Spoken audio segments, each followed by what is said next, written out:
There is a question that Tolkien fans have been arguing about for 70 years. A question that the books themselves raise, that the Council of Elrond debates, that Gandalf addresses directly, and that Tolkien himself never fully answered. What happens when the oldest and strangest being in Middle-earth meets the darkest?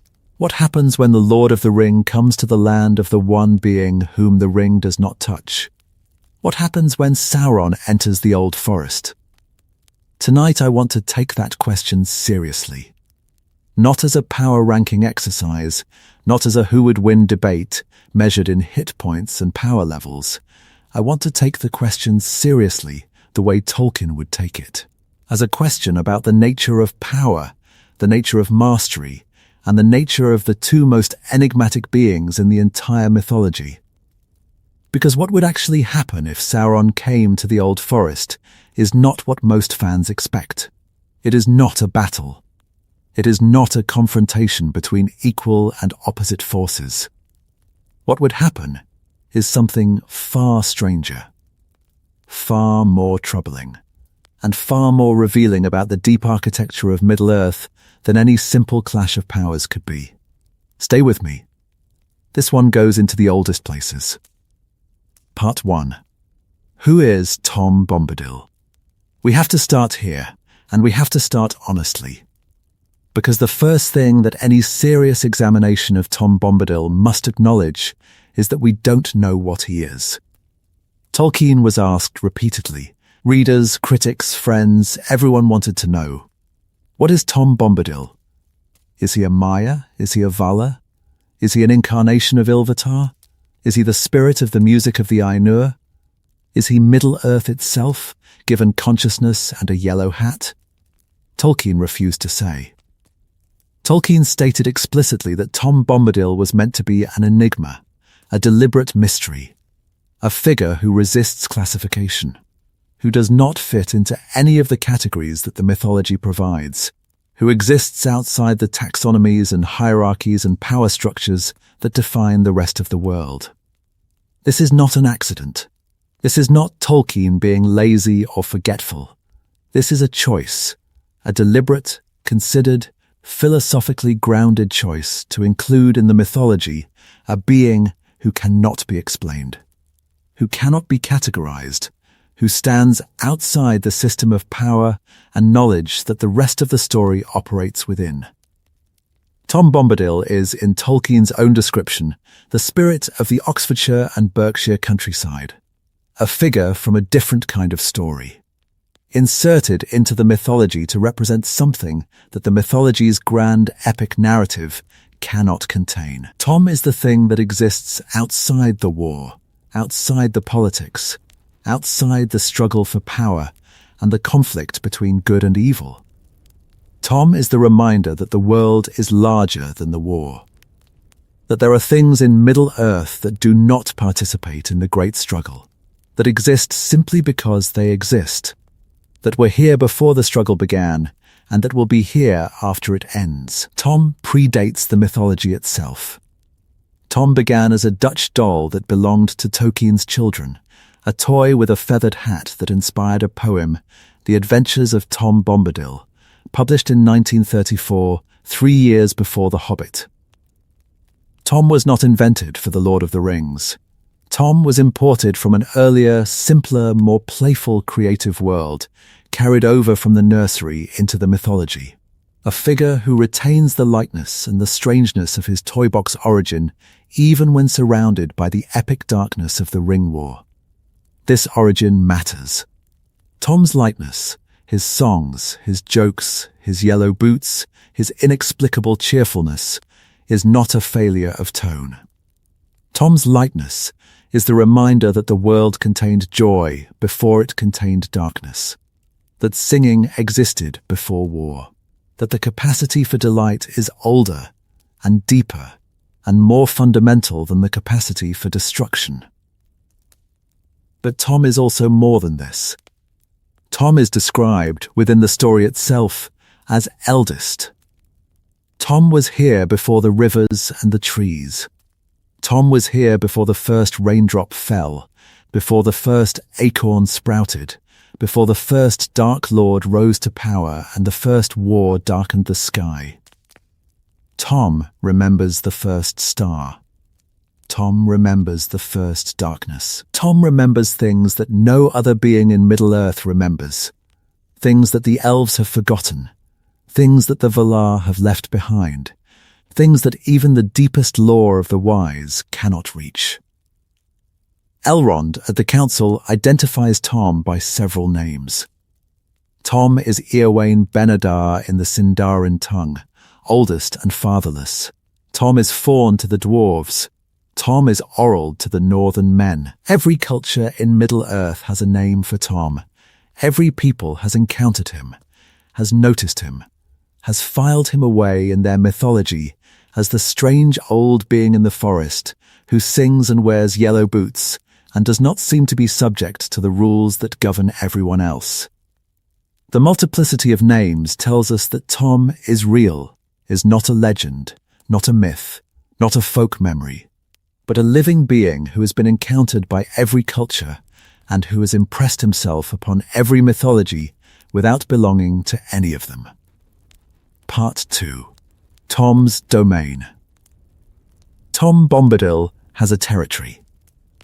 This is important, perhaps the most important single fact about Tom for the question we're exploring tonight. Tom's territory is the Old Forest and the Barrow Downs, the ancient woodland east of the Shire and the burial mounds beyond it. Tom lives in a house in the middle of this territory with his wife Goldberry, the River Daughter, and within this territory Tom is, in his own words, master, not king. Not lord. Not ruler. Master, the distinction matters. A king rules through authority, through law, through command, through the exercise of political power over subjects who owe him allegiance. Tom does not rule the Old Forest. Tom does not command the trees or the hills or the streams. Tom is master. Master in the way that a farmer is master of his land, in the way that a gardener is master of his garden, in the way that someone who knows every root and stone and spring of a place is master of that place simply through intimacy, through knowledge, through the deep, abiding, unshakable familiarity that comes from having been there since the beginning. Tom's mastery is not power in the way that Sauron understands power. Tom does not dominate. Tom does not control.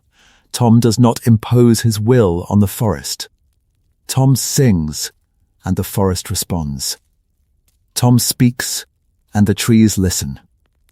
Tom walks through the forest, and the forest makes way.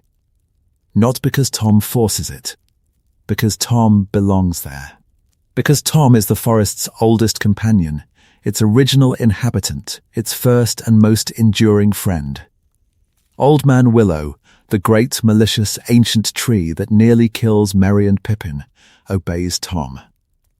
When Tom arrives and speaks to the willow, the tree releases the hobbits immediately. The obedience is total, instantaneous, and without any apparent effort on Tom's part. Tom does not fight Old Man Willow. Tom does not overpower Old Man Willow. Tom speaks to Old Man Willow the way a parent speaks to a misbehaving child, with authority that comes not from strength, but from a relationship so deep and so old that disobedience is simply not a meaningful option. This is Tom's power. This is what master means. Within his territory, Tom's authority is so fundamental, so rooted in the history and the nature of the place itself, that it operates below the level of force, operates at the level of identity, of belonging, of a bond between being and place that predates every other relationship in the world. Part 3. What the ring cannot do. The ring does not work on Tom Bombadil. This is one of the most striking moments in the entire Lord of the Rings. A moment that fans remember vividly, that raises enormous questions about Tom's nature. and that provides our most important evidence for understanding what would happen if Sauron came to the forest. Frodo gives Tom the ring. Tom handles it casually, turns it over in his fingers, holds it up to his eye, makes it disappear and reappear. The ring, which corrupts everyone who touches it, which drove Sméagol to murder within minutes, which consumed Gollum over centuries, which tempted Gandalf and Galadriel and Boromir, does nothing to Tom. Nothing. The ring sits in Tom's hand like an ordinary piece of jewellery. No whisper, no temptation, no pull, no weight. Tom puts the ring on his finger. He does not disappear. Everyone else who puts on the ring, Bilbo, Frodo, Sméagol, Isildur, becomes invisible, dragged partway into the unseen world, exposed to the gaze of the Nazgul and of Sauron himself. Tom puts on the ring and remains completely, solidly, cheerfully visible. The ring cannot touch Tom. The ring cannot affect Tom. The ring's power, the concentrated will of a fallen Maya, the instrument of domination that has shaped the history of the Third Age, breaks against Tom like a wave against a cliff. The moment is played lightly. Tolkien describes it with a casualness that borders on comedy, Tom juggling the ring, making it vanish and reappear, treating the most dangerous artifact in Middle-earth like a parlour trick. The lightness is the point. The lightness tells us that Tom's immunity is not strained, not effortful, not the product of a titanic struggle between Tom's will and the ring's will. Tom's immunity is natural. Tom's immunity is as easy and as unforced as breathing. The ring does not work on Tom, because Tom is not the kind of being that the ring was designed to work on. The way a key does not open a lock it was not cut for. The way a poison does not kill an organism it was not formulated to affect. And then Tom does something even more remarkable. While wearing the ring, Frodo tries to sneak away from Tom. Frodo puts on the ring and becomes invisible, invisible to everyone, invisible to the world, dragged into the unseen realm where only the Nazgul and Sauron can see him. But Tom can see him. Tom looks directly at invisible Frodo and laughs. The ring cannot hide Frodo from Tom. The ring's power of concealment, the power that hides the bearer from all sight, does not work in Tom's presence. The implication is staggering. The ring operates by pulling its wearer into the unseen world, into the spiritual dimension that underlies the physical world, the dimension where spirits and powers interact, the dimension that the Nazgul inhabit permanently. Tom can see into the unseen world. Tom can perceive the spiritual dimension as easily as he perceives the physical dimension. Tom exists in both worlds simultaneously, or perhaps Tom exists in neither world, occupying instead some third space that encompasses both, that predates both, that was there before the division between seen and unseen was established. These two facts, that the ring does not corrupt Tom, and that the ring cannot hide from Tom, tell us something extraordinary about Tom's relationship with power. The ring works through desire. Tom has no desire that the ring can exploit. The ring works through the will to dominate. Tom has no will to dominate. The ring offers power. Tom does not want power. Tom wants to sing, to walk in the forest, to tend the lilies with Goldberry, to listen to the rain on the roof of his house. The ring has nothing to offer Tom, because Tom wants nothing that the ring can give. Part 4. What the Council said. The question of Tom Bombadil is raised explicitly at the Council of Elrond. Raised, debated, and answered. The answer is devastating. The question is simple. Why not give the ring to Tom? If the ring does not affect Tom, if Tom is immune to the ring's corruption, if Tom is the one being in Middle-earth who can handle the ring without being consumed by it, why not send the ring to Tom for safekeeping? Why not let Tom carry the burden that no one else can carry? The answer comes from Gandalf, and the answer is in two parts. First, Tom would not understand the urgency. Tom would not take the mission seriously.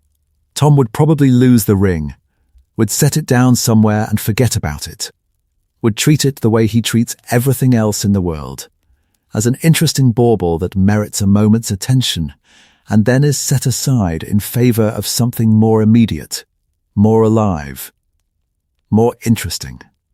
Tom does not care about the ring. Tom's immunity to the ring is also Tom's indifference to the ring, and the indifference means that Tom cannot be trusted to guard the ring because Tom does not understand why the ring matters.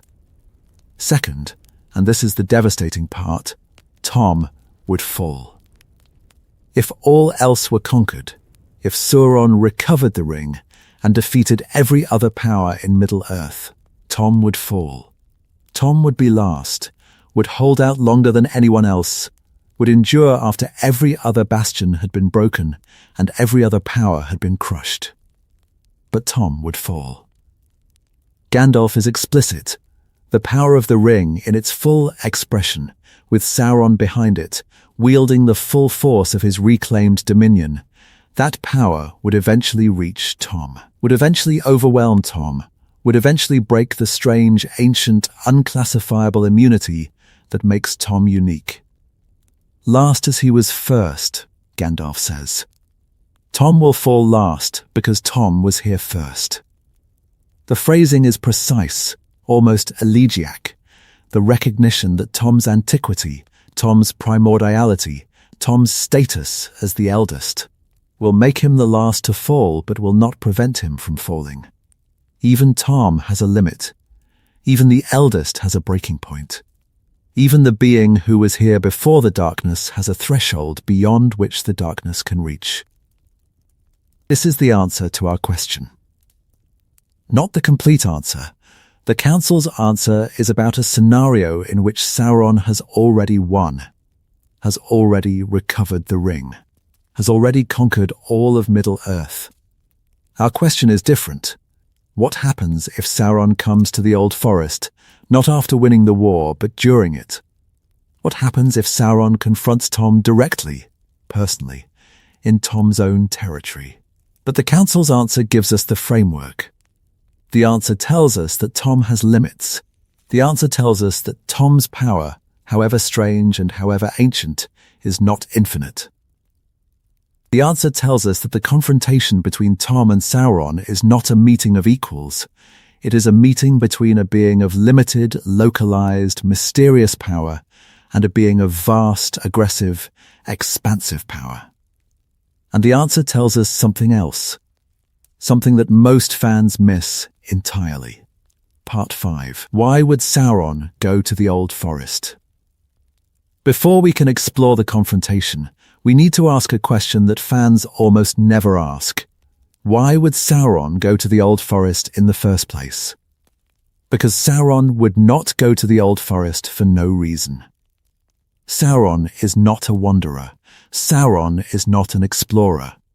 Sauron is a strategist, one of the most intelligent, most calculating, most coldly rational beings in the entire mythology. Sauron does nothing without purpose. Sauron does nothing without a plan. Every action Sauron takes is calculated to advance his domination of Middle-earth. Sauron does not waste effort. Sauron does not pursue irrelevancies. And the Old Forest, from Sauron's perspective, is an irrelevancy. The Old Forest is a backwater. The Old Forest is a wilderness east of the Shire, a place of ancient trees and hostile spirits, of no strategic value, with no military significance, containing no population worth dominating and no resources worth extracting. The Old Forest is, from the perspective of a Dark Lord who is trying to conquer Middle-earth, not worth the trip. Sauron's attention is on Gondor, on Rohan, on Erebor, on the Elven realms, on the places where power exists, where armies are mustered, where alliances are forged, where the free peoples of Middle-earth are building the resistance that Sauron must crush in order to complete his dominion. The Old Forest is not on the list. The Old Forest is not a threat. The Old Forest does not register on the strategic map of a Dark Lord who is fighting a war on multiple fronts. So why would Sauron go there? There are only a few scenarios that make sense within the logic of the story. And each scenario produces a different version of the confrontation, a different answer to the question of what Tom would do. Part 6. Scenario 1. Sauron comes for the ring. The first and most obvious scenario, Sauron learns that the ring is in the Old Forest. The Nazgul have tracked it. The spies have reported. The trail leads from the Shire through the Old Forest to the house of Tom Bombadil. And Sauron, desperate to recover the ring, sends his forces or comes himself to retrieve it. This scenario is the most dramatically satisfying.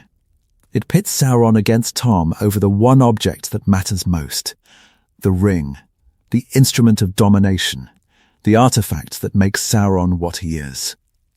And it raises the question in its sharpest form: what happens when the Lord of the Ring enters the domain of the one being the ring cannot touch?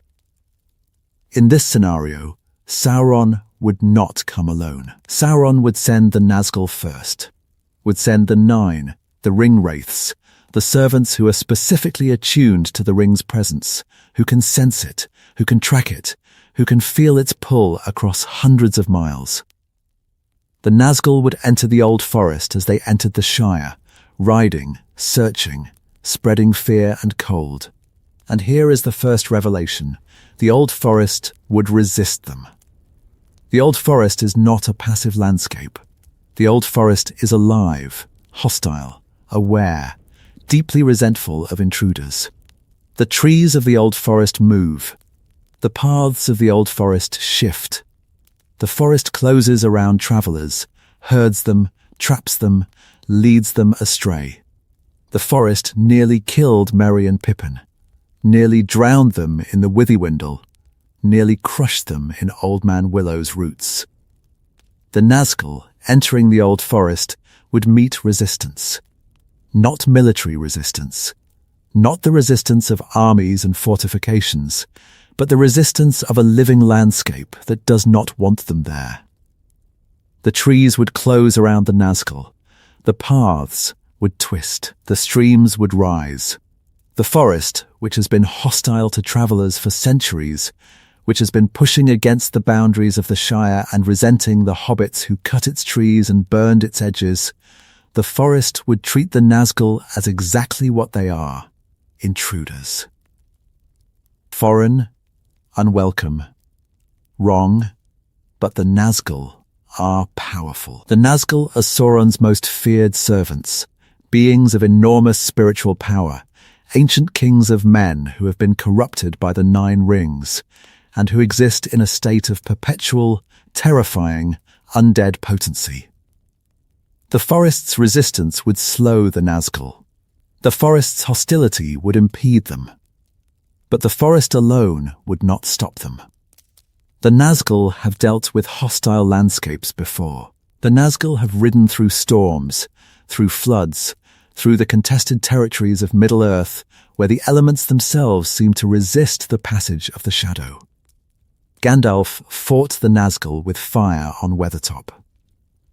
Elrond and Gandalf called down the flood of the Bruinen to sweep the Nazgul away at the ford. The Nazgul endured. The Nazgul reformed. The Nazgul cannot be permanently stopped by environmental resistance, can be slowed, can be impeded, can be washed away, but cannot be destroyed by anything less than the destruction of the ring itself, or the concentrated power of the Valar. The forest's resistance would be formidable, but not decisive. The trees would close around the Nazgul like a fist, but the Nazgul would cut through the trees the way a knife cuts through thorns, not easily, not cleanly, not without being scratched and impeded, but steadily, relentlessly, with the patient, inhuman determination of beings who do not tire, do not sleep, Do not abandon a hunt once begun. The forest would buy time. The forest would not buy victory. Part 7. The forest awakens. The old forest is not merely a collection of trees. The old forest is a remnant, a surviving fragment of the vast, ancient woodlands that once covered most of Middle-earth. The primeval forests that existed before the coming of the elves, before the rising of the sun, before the shaping of the world into its familiar geography. The trees of the old forest remember. They remember the time before axes. They remember the time before roads. They remember the time when the forests covered the world from horizon to horizon, when no tree had ever been felled by a blade, and no root had ever been torn from the earth by a plough.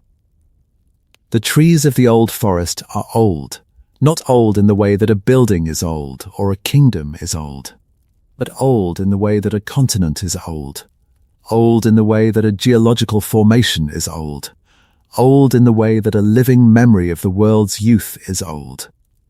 The hostility of the old forest toward intruders is not random malice. The hostility is grief, the grief of trees that remember what was taken from them. The grief of a forest that was once the world and that is now a remnant, a fragment, a pocket of ancient woodland surrounded by fields and farms and hobbits who think that trees exist to be cut down. Treebeard, in The Two Towers, speaks of this grief. Treebeard says that some of the old trees have become tree-ish, have withdrawn into themselves, have become slow and sleepy, have lost the ability to communicate with the speaking peoples. But others have become angry. Others have become hostile. Others have directed their grief outward, turning it into a weapon against the world that destroyed their kin. Treebeard's remarks about the old forest suggest that its trees are dangerous and hostile, old, angry, and left without shepherds for far too long. Trees that have been brewing their anger for thousands of years without the calming influence of Ent shepherds. Trees that have been left to their own dark thoughts for so long that their hostility has become a permanent condition, a settled disposition, a way of being in the world that is as fundamental as their roots. The Yawns that the Ents released at the Battle of Helm's Deep destroyed an entire army of orcs, swallowed 10,000 Uruk-hai in a night, consumed them in the darkness of their branches, left nothing behind but crushed armor and broken weapons. The Huorns did this in unfamiliar territory, far from their home forest, operating at the edge of their capacity. The trees of the old forest, fighting in their own territory, fighting in the woods they have occupied since the Elder Days, fighting among the roots they planted millennia ago, would be far more dangerous. Old Man Willow is the most hostile tree in the old forest, the most angry, the most dangerous, the most willing to strike out at intruders. Old Man Willow has a power of his own, a power of sleep, of enchantment, of the deep, heavy, smothering hostility of a tree that has been standing in the same spot for thousands of years and that has developed a consciousness capable of malice. When the Nazgul enter the old forest, Old Man Willow would stir. The great tree would feel the intrusion, would feel the wrongness of the Nazgul's presence, the deathly cold of their aura, the corruption of beings who exist between life and death in a state that is an affront to everything the living forest represents. Old Man Willow hates living things that walk through his domain. How much more would he hate things that are not living at all? Things that are the negation of life, the mockery of mortality, the corruption of the natural order that the forest embodies. Part 8. Tom meets the Nazgul. Tom would know. Tom would know the moment the Nazgul entered his territory, would feel their presence the way a spider feels a vibration on its web, the way a watchful dog hears a footstep on the path. Tom's awareness of his domain is total. Tom knows every tree, every stone, every stream, every creature that lives and moves within the borders of his territory. The Nazgul entering the Old Forest would be noticed immediately, and Tom would respond, but not the way a military commander would respond, not the way Aragorn or Gandalf or Elrond would respond. Tom would respond the way Tom responds to everything, with curiosity, with amusement, with the cheerful, unflappable, infuriatingly casual confidence of a being who has been dealing with threats in his forest since before the Nazgul's ancestors were born. Tom would sing. Tom's power is expressed through song. Tom does not cast spells in the conventional sense, does not wave a staff, does not speak words of command in the language of the Ainur. Tom sings.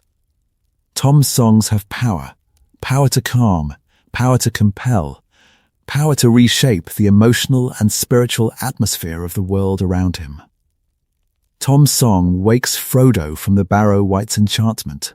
Tom's song forces Old Man Willow to release the hobbits. Tom's song banishes the Barrow Wight, drives the undead spirit out of the barrow, and sends it fleeing into the darkness. The Barrow Wights are significant here. The Barrow Wights are sent by the Witch King, are spirits from Angmar, placed in the barrows by the chief of the Nazgul to haunt the Barrow Downs and to prey on travellers. The Barrow Wights are Sauron's creatures, or at least the creatures of Sauron's chief servant. And Tom banishes them with a song. Tom walks into a barrow where a wight has Frodo and his companions trapped, where the wight's enchantment is filling the air with cold and darkness, and Tom sings the wight into oblivion. The effort appears casual. The effort appears effortless. Tom treats the barrow wight the way you might treat a cobweb across a doorway, an annoyance, a nuisance, something to be brushed aside on the way to more important business. The details of the rescue are worth lingering on. The hobbits are laid out on a slab of stone. The wight has placed them in the burial clothes of the ancient dead, has arranged them with funeral precision, has draped a gold chain across their throats in the manner of the burial rites of the kings of Cardolan. The barrow is filled with a cold blue light. A chanting voice speaks in the darkness, speaks words of binding, words of death, words that are drawing the hobbits down into the wight's world of perpetual, frozen, unliving death. And Tom walks in.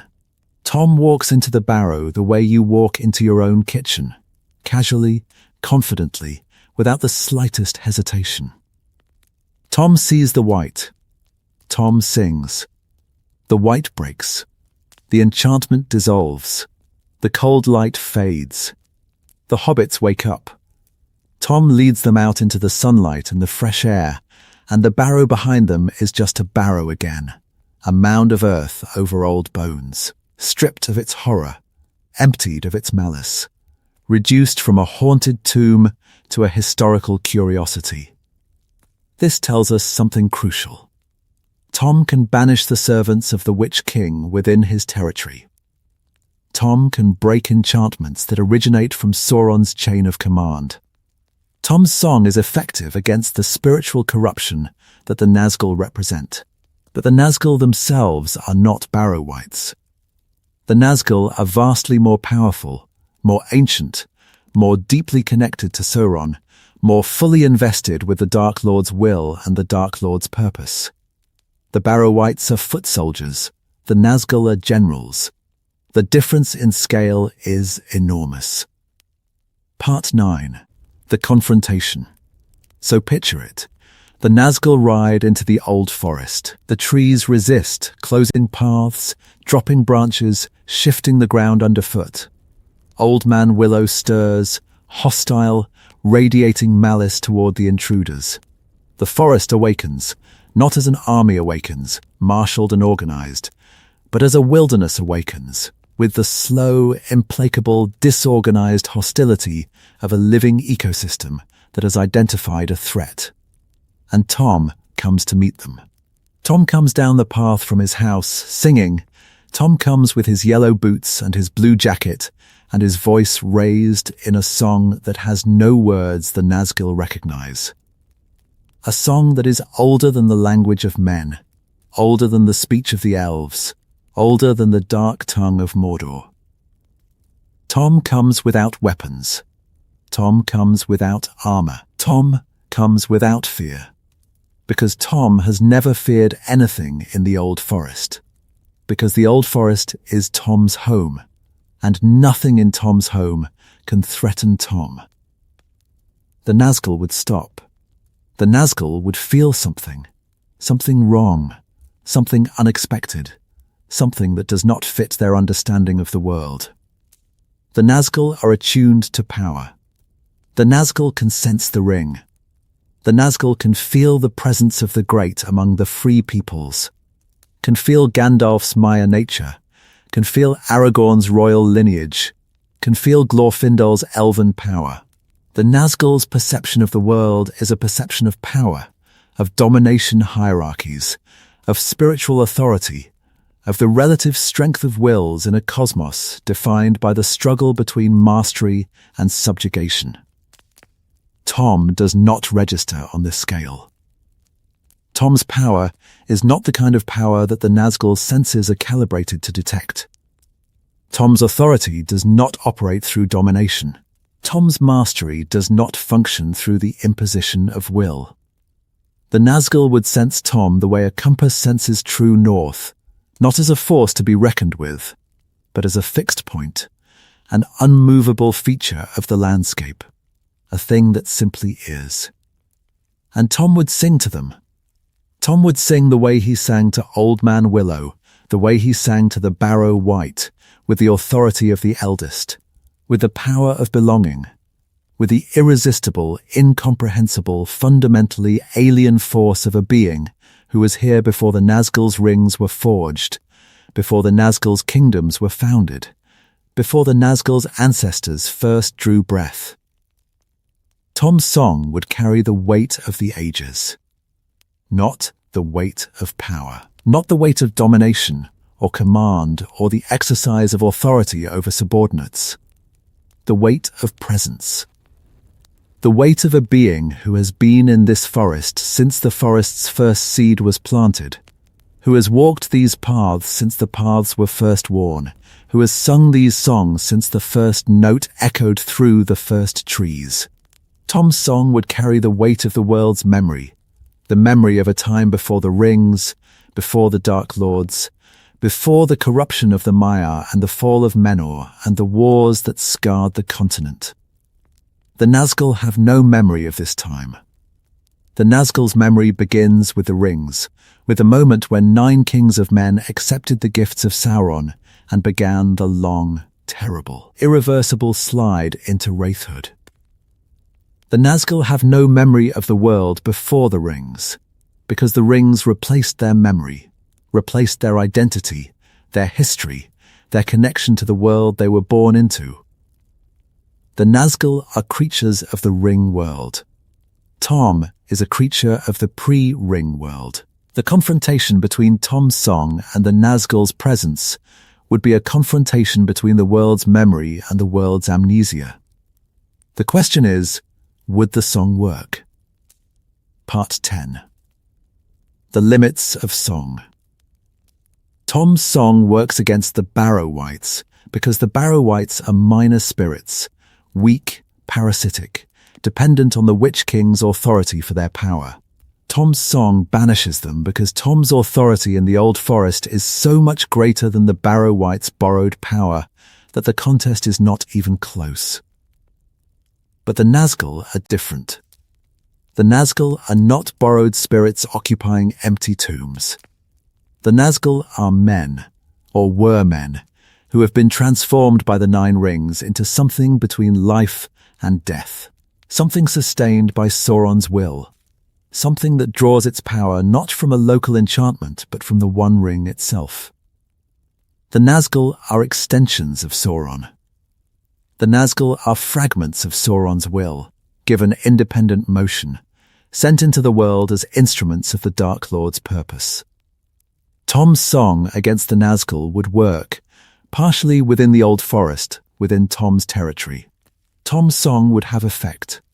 The Nazgul would feel the song pressing against them, feel the weight of Tom's authority bearing down on them, feel the Old Forest itself responding to Tom's voice, feel the ancient power of the eldest asserting itself against the intrusion.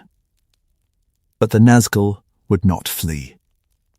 The Nazgul would not dissolve the way the Barrow Wight dissolved. The Nazgul are too powerful, too deeply connected to Sauron, too heavily armored in the Dark Lord's will to be banished by Tom's song the way a minor spirit can be banished. Tom's song would hold them, would keep them at bay, would prevent them from advancing through the forest with the ease they expected. But the song would not break them. The confrontation would become a stalemate, a contest between Tom's ancient, localized, deeply rooted authority and the Nazgul's aggressive, externally powered, expansive domination. Within the forest, Tom would have the advantage. The forest is Tom's ground. The trees respond to Tom. The land itself supports Tom. The Nazgul would find themselves fighting not just Tom, but the forest, fighting the shifting paths, the hostile trees, the streams that rise and the roots that reach, and the ancient, slow, grinding hostility of a woodland that does not want them there. The Nazgul would withdraw. Not defeated, frustrated, not broken, stymied, the Nazgul would pull back from the Old Forest and report to their master, there is something in the forest. Something old. Something that resists. Something that cannot be easily overcome. And Sauron would decide to come himself. Part 11. Why Sauron would come. Sauron would not come to the Old Forest out of curiosity. Sauron would not come because the forest is interesting, or because Tom is mysterious, or because the confrontation would be dramatically satisfying. Sauron would come because the ring is there, or because Sauron believes the ring is there, and because the Nazgul have failed to retrieve it. Sauron's decision to come personally would be a measure of desperation. Sauron does not leave Mordor. Sauron does not need to leave Mordor. Sauron's power operates at a distance. Through the Nazgul, through the Palantri, through the armies and the spies, and the instruments of domination that extend Sauron's will across the entire breadth of Middle-earth. Sauron leaving Mordor would be an acknowledgement of failure, an acknowledgement that the instruments of his power are insufficient, that the usual methods have not worked, that the situation requires the personal intervention of the Dark Lord himself. But the ring is worth it. The ring is the one object in the world that Sauron cannot afford to lose. The one artifact whose recovery justifies any risk, any expenditure, any departure from the strategic calculations that normally govern Sauron's behavior. If the ring is in the Old Forest, and the Nazgul cannot retrieve it, Sauron will come. And here is where the scenario becomes truly interesting. Because Sauron coming to the Old Forest is not simply a more powerful version of the Nazgul coming to the Old Forest. Sauron is a fundamentally different kind of being. Sauron is a Maya, one of the Ainur, the angelic spirits who sang the world into existence at the beginning of time. Sauron is a fallen angel, a corrupted spirit, a being who was once among the servants of Ol the Smith, and who was seduced by Morgoth into the service of darkness. Sauron is a craftsman. This is a dimension of Sauron's nature that fans often forget, a dimension that is crucial to understanding what Sauron would do in the Old Forest.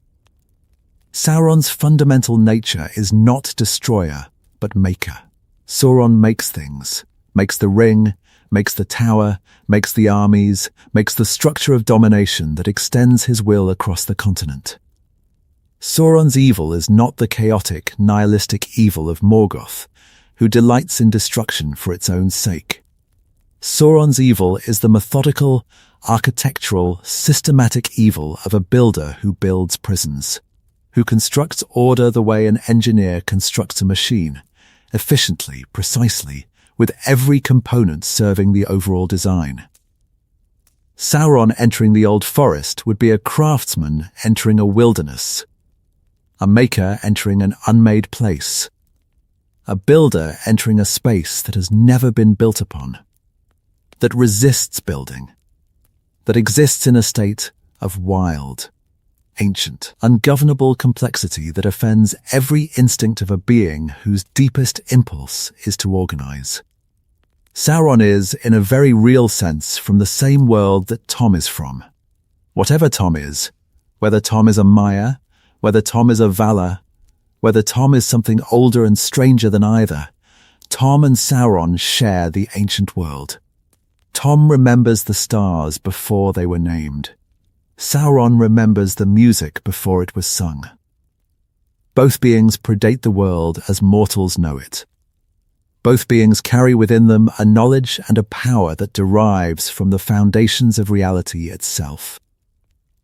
The confrontation between Tom and Sauron would not be a confrontation between a minor power and a major power. It would be a confrontation between two fundamentally different relationships with reality, two entirely opposed ways of being in the world, two incompatible philosophies given form and consciousness and set loose in the same forest. Part 12. What Sauron is. To understand the confrontation, we need to understand Sauron as clearly as we understand Tom. Sauron is, at his core, a being defined by the desire for order. This is Sauron's original sin. Not cruelty, not malice, not the love of destruction for its own sake. Sauron's original sin is the love of order so extreme that it becomes the love of control. And the love of control so extreme that it becomes the love of domination. And the love of domination so extreme that it becomes the will to subjugate every living thing to a single, unified, all-encompassing will. Sauron served all, the Valar of craft, of making, of the shaping of matter into useful and beautiful forms. Sauron loved order the way all loved craft, loved the precision of a well-made thing, loved the efficiency of a well-organized system, loved the satisfaction of a world in which everything is in its place and everything serves its purpose and nothing is wasted, nothing is random, nothing is beyond control. Morgoth corrupted this love. Morgoth showed Sauron that order could be imposed, that the world, which is messy and chaotic and unpredictable, could be reshaped according to a single will, could be forced into the pattern that the will desires, could be hammered and bent and broken until it conforms to the vision of the one who holds the hammer. Sauron fell from the love of order into the love of control, fell from the servant of all into the lieutenant of Morgoth, fell from a being who admired the design of the world into a being who wanted to redesign the world according to his own specifications. The ring is the instrument of this redesign. The ring is the tool through which Sauron imposes his will on the world, the mechanism through which Sauron's desire for order becomes the reality of domination.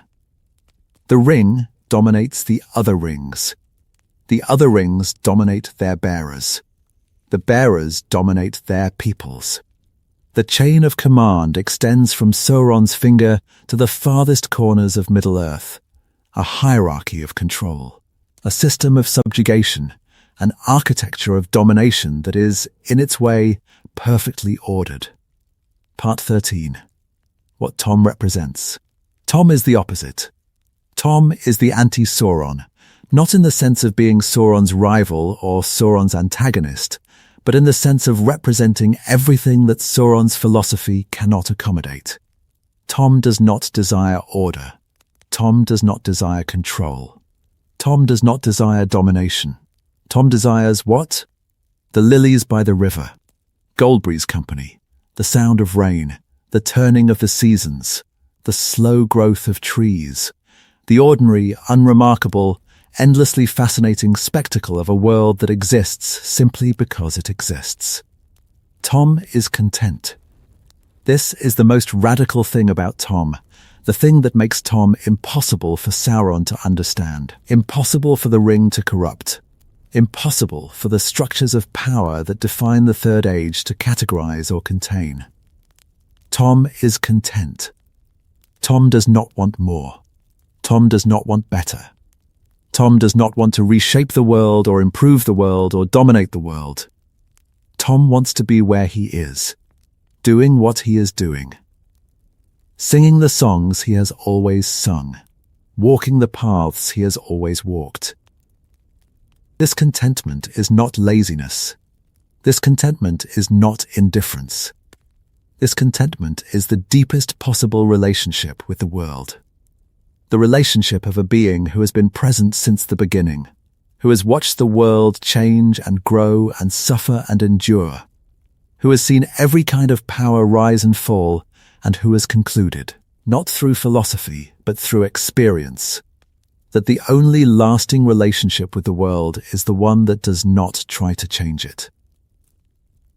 Tom's contentment is a form of wisdom so profound that it looks like foolishness. Tom's indifference to the ring is not a failure to understand the ring's importance. Tom's indifference is a recognition that the ring's importance exists only within a framework of power and domination that Tom has rejected. The ring is important because the ring gives power. Power is important because power enables domination. Domination is important because domination reshapes the world according to the will of the dominator. Tom has rejected every link in this chain. The ring is not important to Tom because power is not important to Tom, because domination is not important to Tom, because reshaping the world is not important to Tom. Part 14. The moment they meet. Picture it. Sauron enters the Old Forest, not as a shadow, not as the disembodied I that Peter Jackson's films portray. Sauron has a body. Sauron has had a body throughout the War of the Ring, a physical form, diminished from the fair shape he once wore but still present, still material, still capable of wielding the ring if the ring is recovered. Gollum, who was tortured in Barad Dashur, describes Sauron's hand, the hand that lacks a finger, the black hand with only 4 fingers. Sauron is incarnate. Sauron is physical. And Sauron walks into the Old Forest on his own 2 feet. The forest reacts immediately. The trees groan, a sound that comes not from the wind but from the wood itself, from the deep fibers of trunks that have been standing since the Second Age. The earth shudders beneath roots that have been anchored in the same soil for millennia. Old Man Willow trembles, not with hostility, but with something closer to dread. The forest feels what the Nazgul carried in diluted form, but what Sauron carries in full concentration. The weight of a will that would reshape the world, the pressure of a consciousness that regards everything, every tree, every stone, every living thing, as raw material for the exercise of power. The birds go silent. The insects stop their buzzing. The small creatures of the forest, the foxes, the badgers, the rabbits, the mice, freeze in their burrows and their dens, pressed flat against the earth by the spiritual gravity of Sauron's presence. The air itself thickens, grows heavy, becomes difficult to breathe. The light dims, not because the sun has gone behind a cloud, but because the light itself is being compressed, being squeezed, being forced out of the forest by the weight of a darkness that is not merely the absence of light, but the active, aggressive, willful suppression of it. Sauron walks through the Old Forest, and the forest is afraid. But Sauron does not burn the forest. Sauron does not destroy the trees. Sauron does not level the landscape the way Morgoth would have leveled it, with fire and violence, with the brute force of a dark lord who delights in destruction. Sauron is not Morgoth. Sauron does not delight in destruction. Sauron delights in order, and the forest, however ancient and however hostile, is a resource. The forest is material. The forest is something that could be useful if properly controlled. Sauron reaches Tom's house. The house by the Withywindle, the small, comfortable, impossibly cheerful house where Tom lives with Goldberry, where the windows are lit with golden light and the air smells of flowers and the sound of singing drifts through the trees. Tom is waiting. Tom is standing in the doorway, yellow boots on the threshold, blue jacket bright against the dark wood. Tom is not afraid. Tom has never been afraid. Not of Old Man Willow, not of the Barrow Wights, not of the Nazgul, not of anything in his long, unimaginable, age-spanning existence. Tom looks at Sauron, and Tom recognizes him. Part 15. Recognition. This is the moment that most fans do not think about, the moment that changes the entire nature of the confrontation. Tom recognizes Sauron. Tom knows what Sauron is, knows that Sauron is a Mire, knows that Sauron was once Myron, the admirable one, the servant of all, the craftsman who loved the precision of well-made things. Tom knows Sauron the way Tom knows everything old, knows him from the before time, from the time before the world was shaped, from the ancient darkness before the stars. Tom remembers who Sauron was before Sauron became what Sauron is. This is a knowledge that no other being in Middle-earth possesses, at least, not in the same way. Gandalf knows Sauron's history. Galadriel knows Sauron's history. The wise know that Sauron was once a Mire of all, that Sauron fell to Morgoth's service, that Sauron's corruption is a story of talent perverted and devotion redirected, and love of craft transformed into love of control. But the wise know this as history, as information, as lore, as knowledge learned and transmitted across the ages. Tom knows it as memory. Tom was there. Tom watched. Tom saw the being who would become Sauron before the becoming, saw the craftsman before the corruption, saw the maker before the master, saw the spirit who loved beautiful things before the love of beautiful things curdled into the desire to own all beautiful things. And the desire to own all beautiful things curdled into the compulsion to control everything, beautiful or not. This recognition would change the dynamic of the confrontation. Sauron is accustomed to being feared. Sauron is accustomed to being hated. Sauron is accustomed to being opposed, resisted, fought, defied by the brave and the powerful. But Sauron is not accustomed to being recognized. Not as the Dark Lord, not as the enemy, not as the Lord of the Rings, but as the person he was before all of those titles were acquired. Sauron is not accustomed to being seen as Myron. Tom would not fight Sauron. Tom would not oppose Sauron with force. Tom would not raise a weapon or marshal an army or prepare a defense. Tom would look at Sauron, at the diminished, disfigured, ring-obsessed wreck of the craftsman who once loved making beautiful things, and Tom would feel something that the rest of Middle-earth cannot afford to feel. Tom would feel pity. Not the pity that Gandalf counsels Frodo to feel for Gollum, the careful, strategic, morally instructive pity that serves the purposes of the quest. Tom's pity would be simpler, deeper, more direct. Tom's pity would be the pity of someone who has watched the world long enough to see the pattern of beings who reach for power and lose themselves, the pattern of craftsmen who become tyrants, the pattern of order lovers who become dominators. Tom has seen this pattern before. Tom saw it with Morgoth. Tom has seen it with every Dark Lord, every fallen power, every ambitious spirit who mistook control for love and domination for creation. Tom would look at Sauron, and Tom would be sad. Part 16. What Sauron would see. Sauron, looking at Tom, would see something that does not make sense. Sauron perceives the world through the lens of power. Sauron evaluates every being according to their place in the hierarchy of domination, their strength, their will, their capacity for submission or resistance, their usefulness as instruments or their dangerousness as obstacles. Sauron's mind is a calculator of power, constantly measuring, constantly comparing, constantly assessing the relative strength of every will he encounters. Tom does not compute. Tom does not register on Sauron's scale. Tom's power is not the kind of power that Sauron's mind is calibrated to measure. It is not the power of domination, not the power of mastery, not the power of a will imposed on the world through force or cunning or spiritual authority.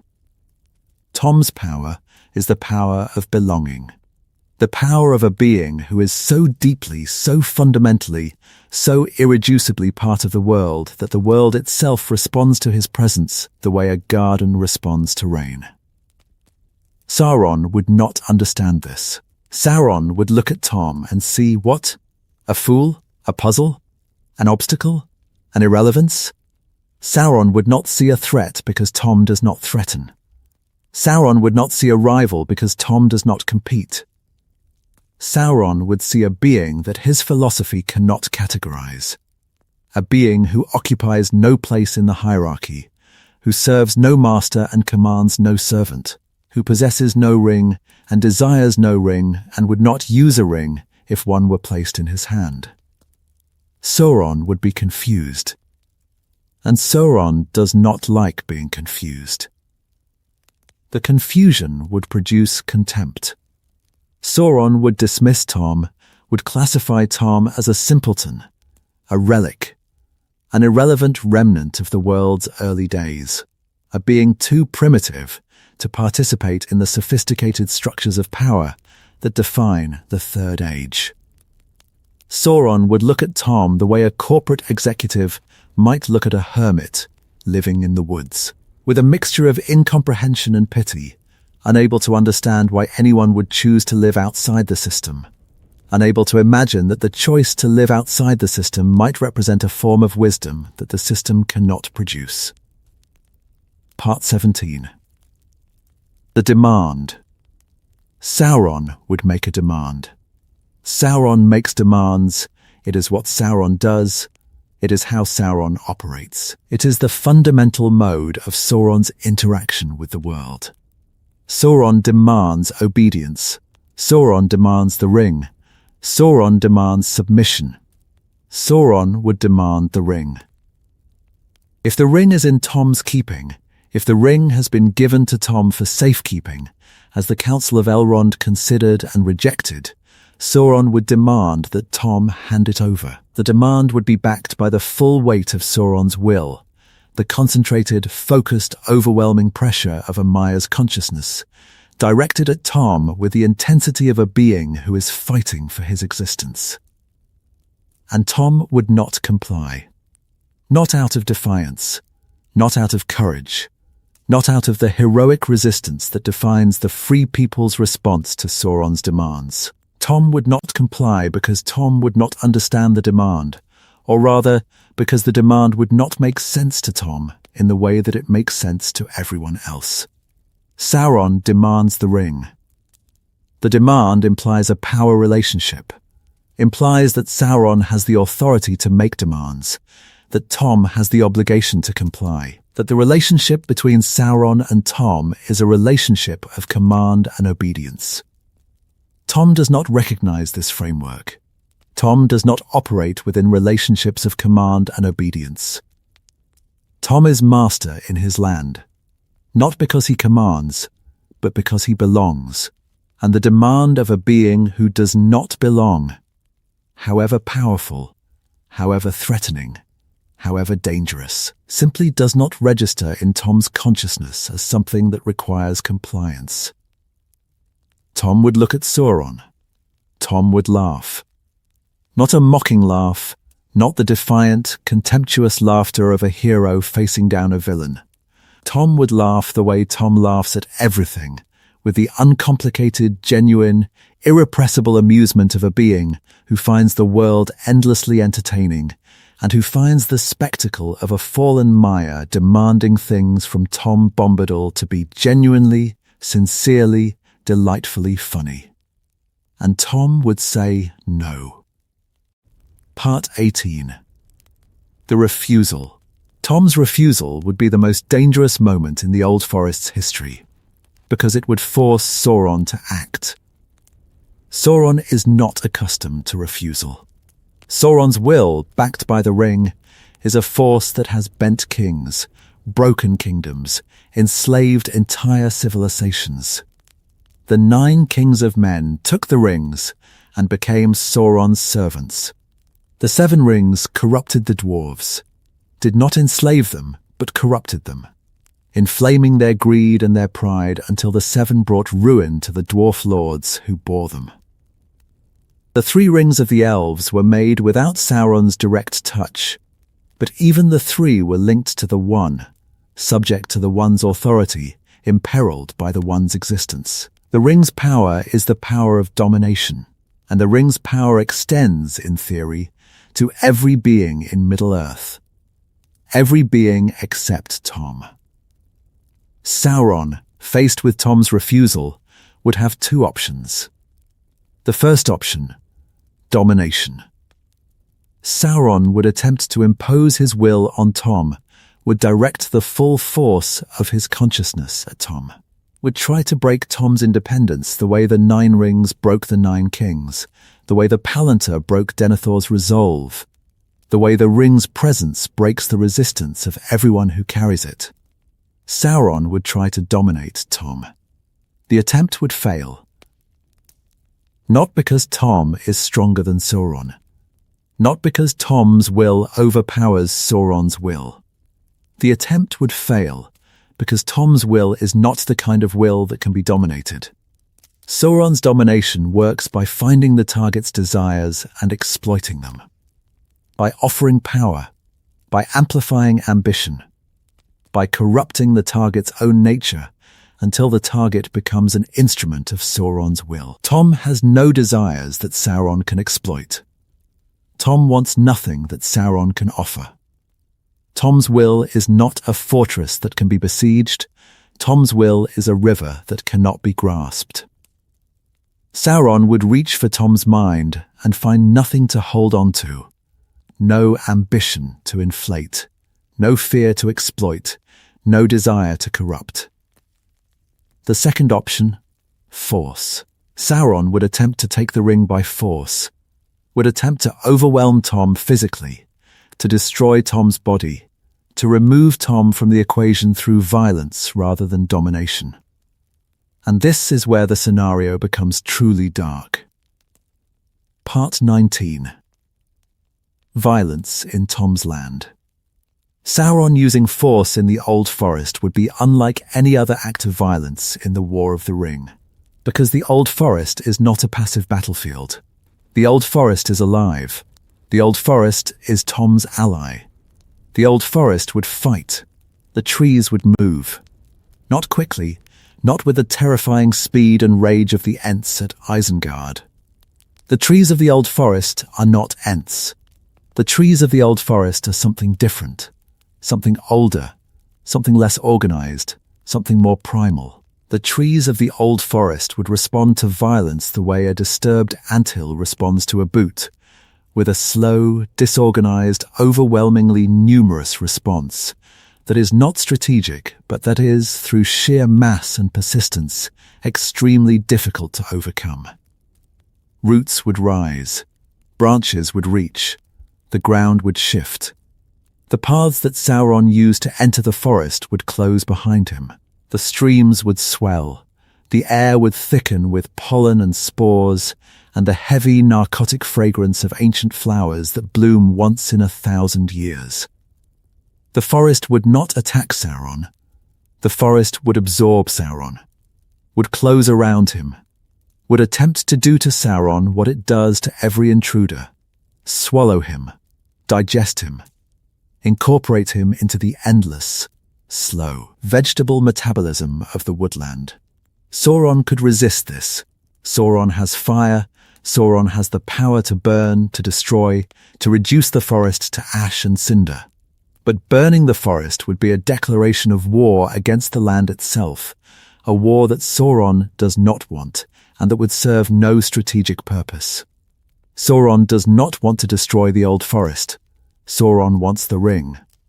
And destroying the forest to get the ring is the kind of wasteful, destructive, Morgoth-style approach that Sauron's more refined nature rejects.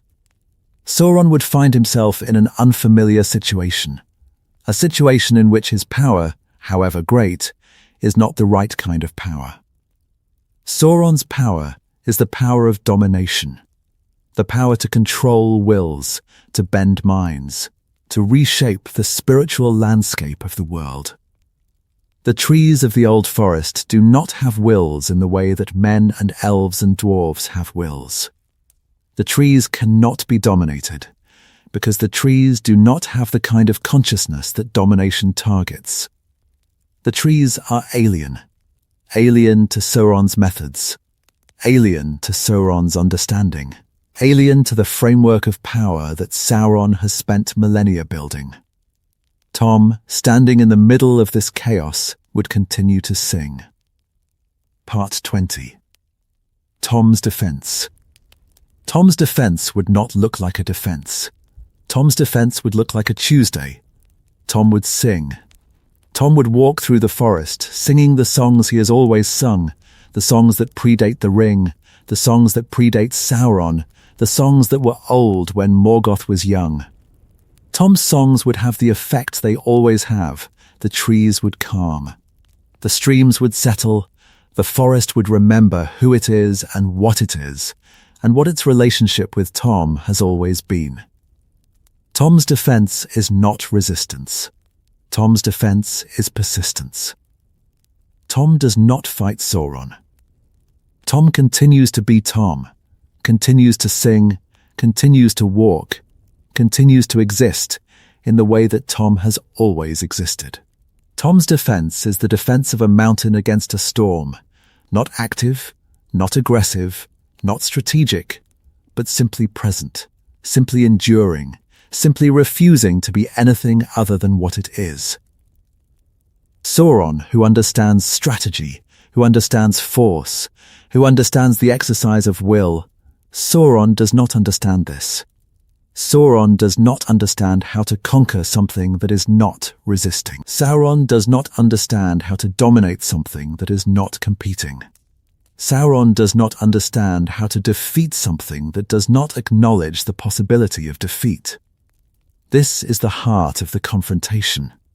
This is the paradox that makes the Tom Sauron encounter unlike any other encounter in the mythology. The contest is not between strength and strength. The contest is between a being who understands the world as a contest and a being who does not. Sauron's entire existence is oriented around the concept of winning, around the idea that the world is a competition, that power is the currency, that domination is the goal. Tom's entire existence is oriented around the concept of being, around the idea that the world is not a competition, that power is irrelevant, that the only goal is to continue existing in the way that you have always existed. Every Dark Lord in Tolkien's mythology has faced opposition. Morgoth faced the Valar, the elves, the armies of the West. Sauron has faced Elendil, Gil-galad, the Last Alliance, Gandalf, Aragorn. Every opponent has fought back, has met force with force, will with will, strategy with strategy. Every opposition has operated within the same framework as the evil it opposes, the framework of conflict, the framework of power, the framework that assumes the world is a battlefield and that victory goes to the strongest. Tom does not oppose Sauron within this framework. Tom does not oppose Sauron at all, not in any sense that Sauron would recognize as opposition. Tom simply continues to be Tom. Tom continues to sing. Tom continues to walk. Tom continues to exist in the same way he has always existed, without regard to what Sauron is doing, without concern for what Sauron wants, without the slightest alteration of behavior in response to the presence of the greatest evil in Middle-earth. This is not bravery. This is not defiance. This is something for which there is no word in the language of power, something that exists in a vocabulary that Sauron does not speak and cannot learn. This is simply Tom being Tom. And the being Tomness, the irreducible, untranslatable, philosophically incomprehensible act of being exactly what you are, this is the thing that Sauron cannot overcome. Sauron cannot win this contest, because the contest in Tom's terms does not exist. Tom is not playing Sauron's game. Tom is not playing any game. Tom is simply being Tom. And Sauron, who has spent millennia mastering the game of power, has no strategy for dealing with a being who has opted out of the game entirely. Part 21. Scenario 2. Sauron comes after winning. Let me shift the scenario, because the Council of Elrond's prediction addresses a different situation, and that situation produces a very different outcome. What if Sauron does not come to the Old Forest during the war? What if Sauron comes after winning?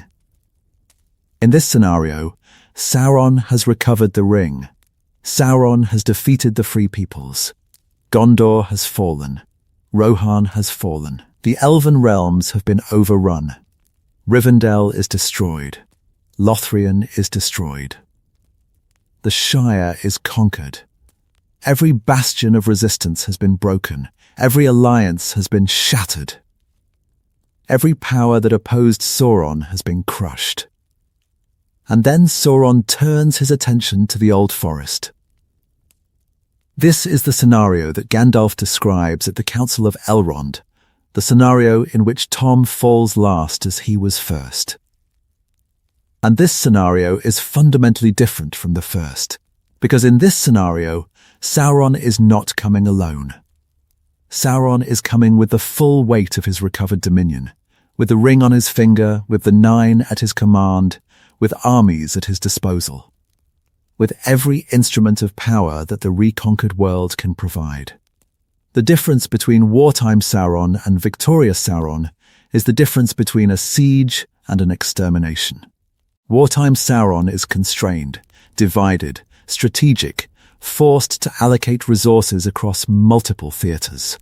Victorious Sauron is unconstrained, free to concentrate his entire will, his entire army, his entire apparatus of domination on a single target, with no concern for what is happening elsewhere. Because there is nothing happening elsewhere. The resistance is gone. The alliances are broken. The Free Peoples are enslaved. The only thing left is an old forest with a strange tenant who sings too much and wears yellow boots. In this scenario, Sauron does not need to dominate Tom's will. Sauron does not need to understand Tom's nature. Sauron does not need to engage with the paradox of a being who does not participate in the game of power. Sauron simply needs to destroy the forest. And Sauron can destroy the forest. With the ring recovered, with his full power restored, with no other threats demanding his attention, Sauron can bring the weight of his domination to bear on the old forest in a way that the forest cannot resist. Not through force alone, though force would play a role. Through the slow, systematic, comprehensive dismantling of everything that makes the old forest the old forest. Sauron would send woodcutters. Sauron would send fire. Sauron would send the machinery of domination. The axes and the mills and the furnaces that Saruman deployed against the trees of Isengard and the Shire. Sauron would not fight the forest. Sauron would industrialize the forest, would reduce the ancient woodland to lumber, to charcoal, to raw material for the forges of Mordor. The trees would resist. Old Man Willow would resist. The forest would fight back with everything it has, with shifting paths and rising roots and the slow, implacable hostility of thousands of ancient, angry trees. But the resistance would be finite. The trees can resist axes. The trees cannot resist an infinite supply of axes, wielded by an infinite supply of slaves, backed by the full power of a dark lord who has conquered the world and who has nothing but time and resources to spare. Part 22. Tom's last stand. As the forest is destroyed, Tom would diminish. This is the key insight. The insight that the Council of Elrond implies, but that most fans do not fully understand. Tom's power is not separate from the forest. Tom's power is the forest. Tom is master because the forest exists. Tom's authority derives from the land, from the trees, from the streams, from the hills and the hollows, and the ancient living presence of a woodland that has existed since the world's youth. Destroy the forest, and you destroy the foundation of Tom's power.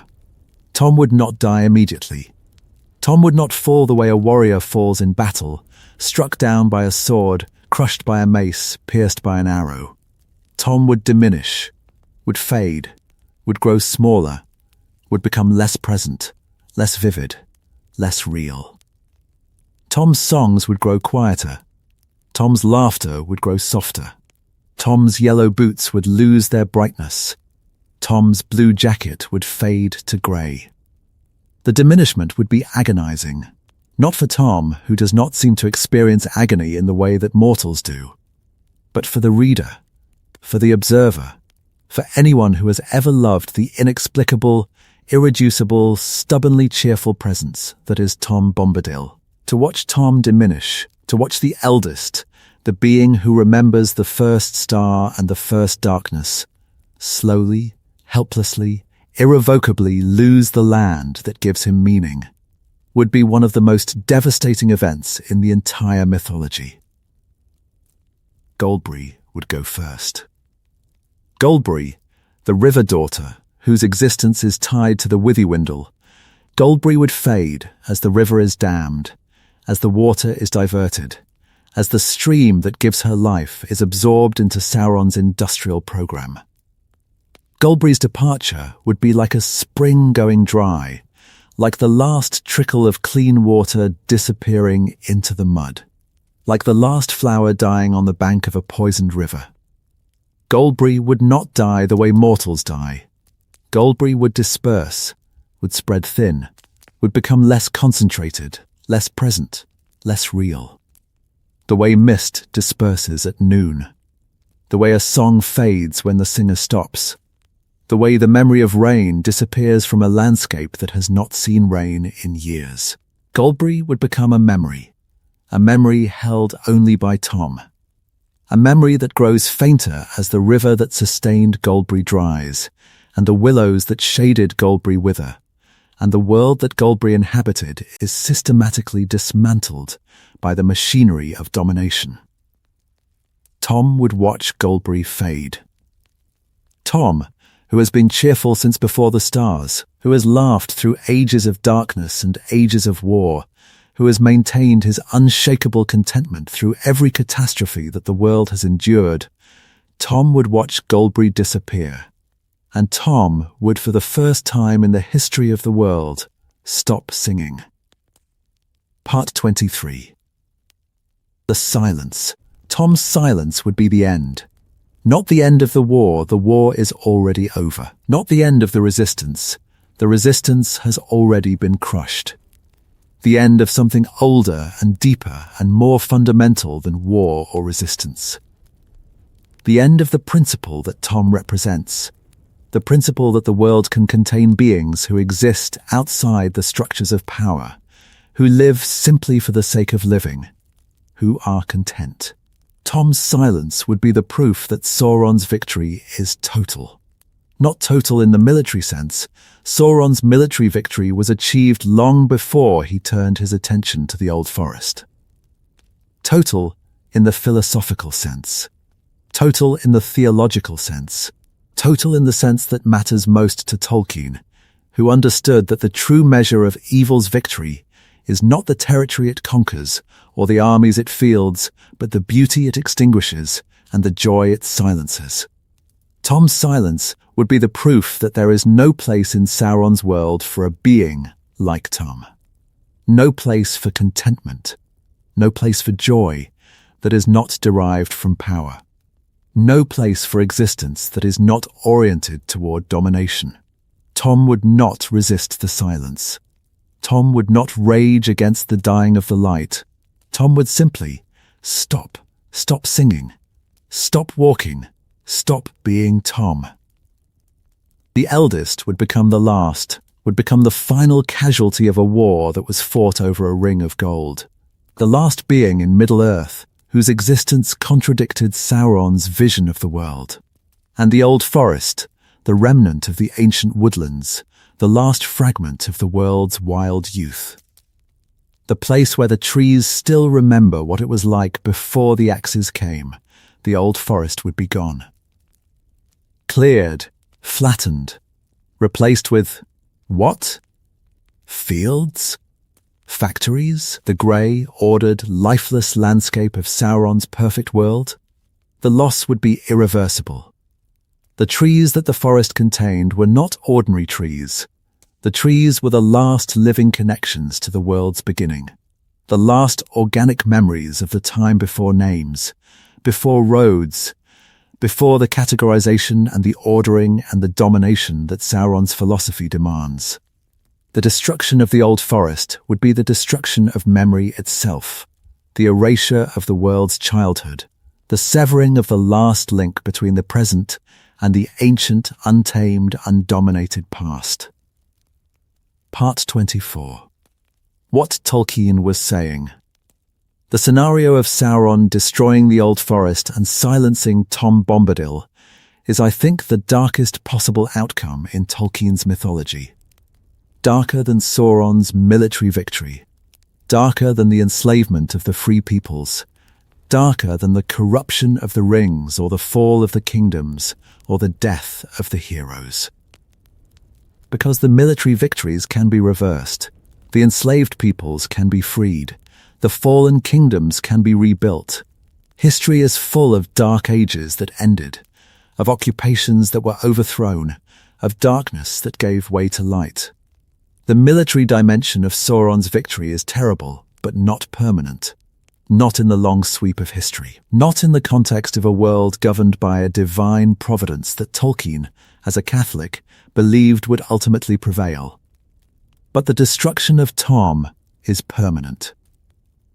The destruction of Tom is the destruction of something that cannot be rebuilt, the destruction of the world's capacity for the kind of innocent, unstructured, power-free joy that Tom represents. Once Tom is gone, the principle that Tom embodies is gone. Once the old forest is cleared, the memory that the old forest preserves is gone. The loss is not military. The loss is ontological, a diminishment of reality itself, a narrowing of the world's possibilities, a closing of the door that Tom kept open. Tolkien, I believe, was making a point. The point is that the most devastating consequence of evil's triumph is not the suffering it causes, but the beauty it destroys. Not the pain it inflicts, but the joy it extinguishes. Not the bodies it kills, but the spirits it silences. Sauron's victory over Gondor would be terrible. Sauron's victory over Tom would be tragic. Tragic in the deepest, most irreversible, most metaphysically catastrophic sense of the word. Part 25. Back to the first scenario. But let me return to the first scenario, the scenario that is more relevant to the actual story, the scenario in which Sauron comes to the old forest during the war, before his victory is complete. Because in this scenario, something extraordinary happens. Something that the Council of Elrond's prediction does not address. Something that reveals the hidden depth of the Tom Bombadil mystery and that connects Tom's nature to the deepest themes of the entire mythology. In this scenario, Sauron cannot simply destroy the forest. Sauron is fighting a war on multiple fronts. Sauron's attention is divided between Gondor and Rohan, and Mordor and Erebor, and the various strategic theatres where the free peoples are resisting. Sauron cannot afford to spend months or years systematically dismantling the Old Forest, cannot afford to divert resources from the war effort, cannot afford to send armies to cut down trees when those armies are needed on the Pelennor fields and at the Black Gate. In this scenario, Sauron must deal with Tom quickly.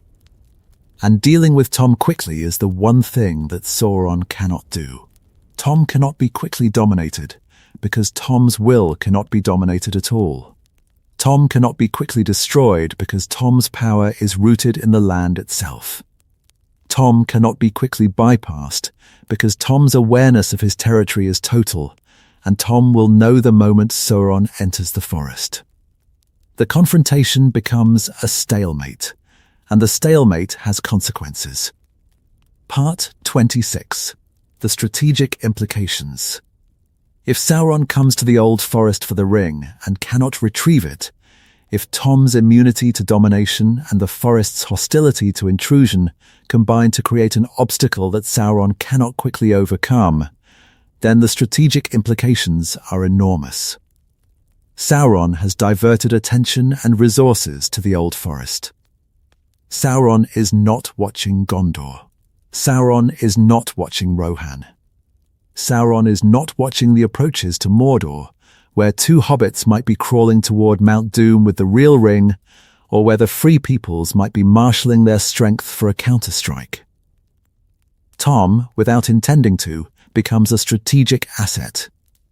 Tom, who cares nothing for the war, who has no interest in strategy, who would not recognize a military situation if it walked up and introduced itself, Tom becomes the thing that every general dreams of, a distraction, a diversion, an obstacle that absorbs the enemy's attention and prevents the enemy from focusing on the real threat. The irony is exquisite. Tom, who refuses to participate in the war, becomes one of the war's most important participants. Tom, who does not care about the ring, becomes the ring's most effective protector. Tom, who lives outside the structures of power, becomes a factor in the power struggle simply by existing, simply by being the one thing that Sauron's power cannot easily overcome. Gandalf saw this possibility. Gandalf considered it and rejected it, not because it was impossible, but because it was unreliable. Tom would lose the ring. Tom would forget about the ring. Tom would not understand the importance of keeping the ring safe and would eventually set it aside, and the ring, which has a will of its own, would find its way back to Sauron. But the temporary diversion, the brief, accidental, strategically invaluable moment in which Sauron is occupied with Tom instead of with Gondor or with Frodo, that moment could change the course of the war. That moment could provide the breathing room that the free peoples need. That moment could be the margin between victory and defeat. Part 27.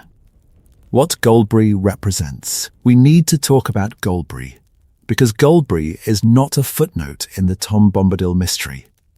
Goldberry is central. Goldberry is the key to understanding what happens when Sauron enters the Old Forest. Goldberry is the river daughter. Her existence is tied to the Withywindle, the river that runs through the Old Forest, the waterway that is the forest's central artery, the vein of life that feeds the trees and fills the springs and sustains the ecosystem of the woodland. Goldberry is the spirit of the water, not a water nymph in the classical sense, not a goddess, but something more intimate, something more local. Something that is to the Withywindle what Tom is to the Old Forest itself. Goldberry's presence in the story is quiet, but revealing. Goldberry does not fight. Goldberry does not exercise power. Goldberry sings and tends the house and sets the table and walks in the rain and gathers lilies by the river. Goldberry is the embodiment of domestic peace. the warm, quiet, unremarkable beauty of a life lived in harmony with a place. But Goldberry is also strong. Goldberry's strength is the strength of the river itself, the strength of water, which is patient and persistent, and which over time carves canyons and moves mountains and reshapes the face of the earth. Goldberry's strength is not the strength of force. Goldberry's strength is the strength of presence, the strength of a being who is so deeply connected to her place that her very existence sustains the place's vitality. If Sauron enters the Old Forest, Goldberry would respond. Not with force, with something more subtle. Goldberry would sing. Goldberry's songs, like Tom's songs, have power. The power of water, the power of life, the power of the enduring, sustaining, nourishing force that keeps the forest alive. Goldberry's songs would reinforce Tom's songs, would add a dimension of vitality, of life force, of the pure, undominated, power-free energy that the Old Forest needs to resist the deadening influence of Sauron's presence. Sauron's presence is a form of death. Not literal death. Sauron is not a destroyer in the way that Morgoth was a destroyer. But Sauron's presence deadens. Sauron's will, pressing against the world, compresses the world's vitality, reduces the world's spontaneity, its wildness, its capacity for uncontrolled, undirected, purposeless growth. Sauron's presence turns forests into lumber yards and rivers into water supplies and landscapes into resources, strips the world of its personality and reduces it to raw material. Goldberry's song would resist this deadening. Goldberry's song would keep the river alive, would keep the water flowing, would keep the springs bubbling, would keep the forest's vital fluids circulating in defiance of the spiritual drought that Sauron's presence imposes. Goldberry, in her quiet, domestic, unspectacular way, would be fighting for the life of the forest, fighting for the vitality of the land, fighting for the principle that the world is alive and that living things have a right to remain living. Part 28. The Old Forest as a character. The Old Forest is not a setting. The Old Forest is a character, and the character's behavior during a confrontation with Sauron would be determined not by strategy, but by instinct. The Old Forest has been angry for a long time. The Old Forest has been angry since the hobbits of the Shire began cutting its trees, since the brandybucks cleared the hedge, since the boundary between the Shire and the forest was drawn in fire and axework, since the forest lost its western edge to the encroachment of agricultural civilization. The Old Forest's anger is not rational. The Old Forest's anger is the anger of a living thing that has been hurt, the anger of an organism that has lost parts of itself, that has been diminished, that has been pushed back and cut down and confined to a territory that was once a fraction of its range. The Old Forest is the remnant of a continent-spanning woodland that covered most of Eriador in the Elder Days, a woodland that was ancient when the elves awoke, and that has been steadily shrinking ever since. This anger would shape the forest's response to Sauron. The forest would not distinguish between Sauron and any other intruder. The forest does not understand politics. The forest does not understand the War of the Ring. The forest understands only that something has entered its territory, something large, something powerful, something that feels wrong in the way that all intruders feel wrong. But the forest would also sense something different about Sauron. Sauron is not a hobbit with an axe. Sauron is not a traveller wandering through on the ways somewhere else. Sauron is a presence, a spiritual weight, a gravitational force that bends the forest's awareness the way a massive object bends space-time. The forest would feel Sauron the way you might feel an approaching storm, not through sight or sound, but through the subtle atmospheric pressure that precedes the arrival of something enormous. The forest's response to Sauron would be different from its response to ordinary intruders. The forest would not simply try to trap Sauron, to confuse him, to lead him astray the way it leads hobbits astray. The forest would mobilize, would bring every resource to bear, every hostile tree, every angry root, every resentful branch. The forest would become, for the first time in its long existence, not merely hostile, but actively, consciously, deliberately defensive. Old Man Willow would be at the center of this defense. Old Man Willow, the angriest tree in the forest. The tree whose hostility toward intruders is the most focused and the most dangerous. Old Man Willow would direct the forest's resistance the way a general directs an army, not with words, not with orders. With the slow, powerful, root-deep communication that trees use, the subterranean network of roots and fungi and chemical signals through which trees share information and coordinate responses. Part 29. Sauron and Trees. Sauron has a complicated relationship with trees. Or rather, Sauron's master had a complicated relationship with trees, and Sauron inherited the consequences. Morgoth hated the trees.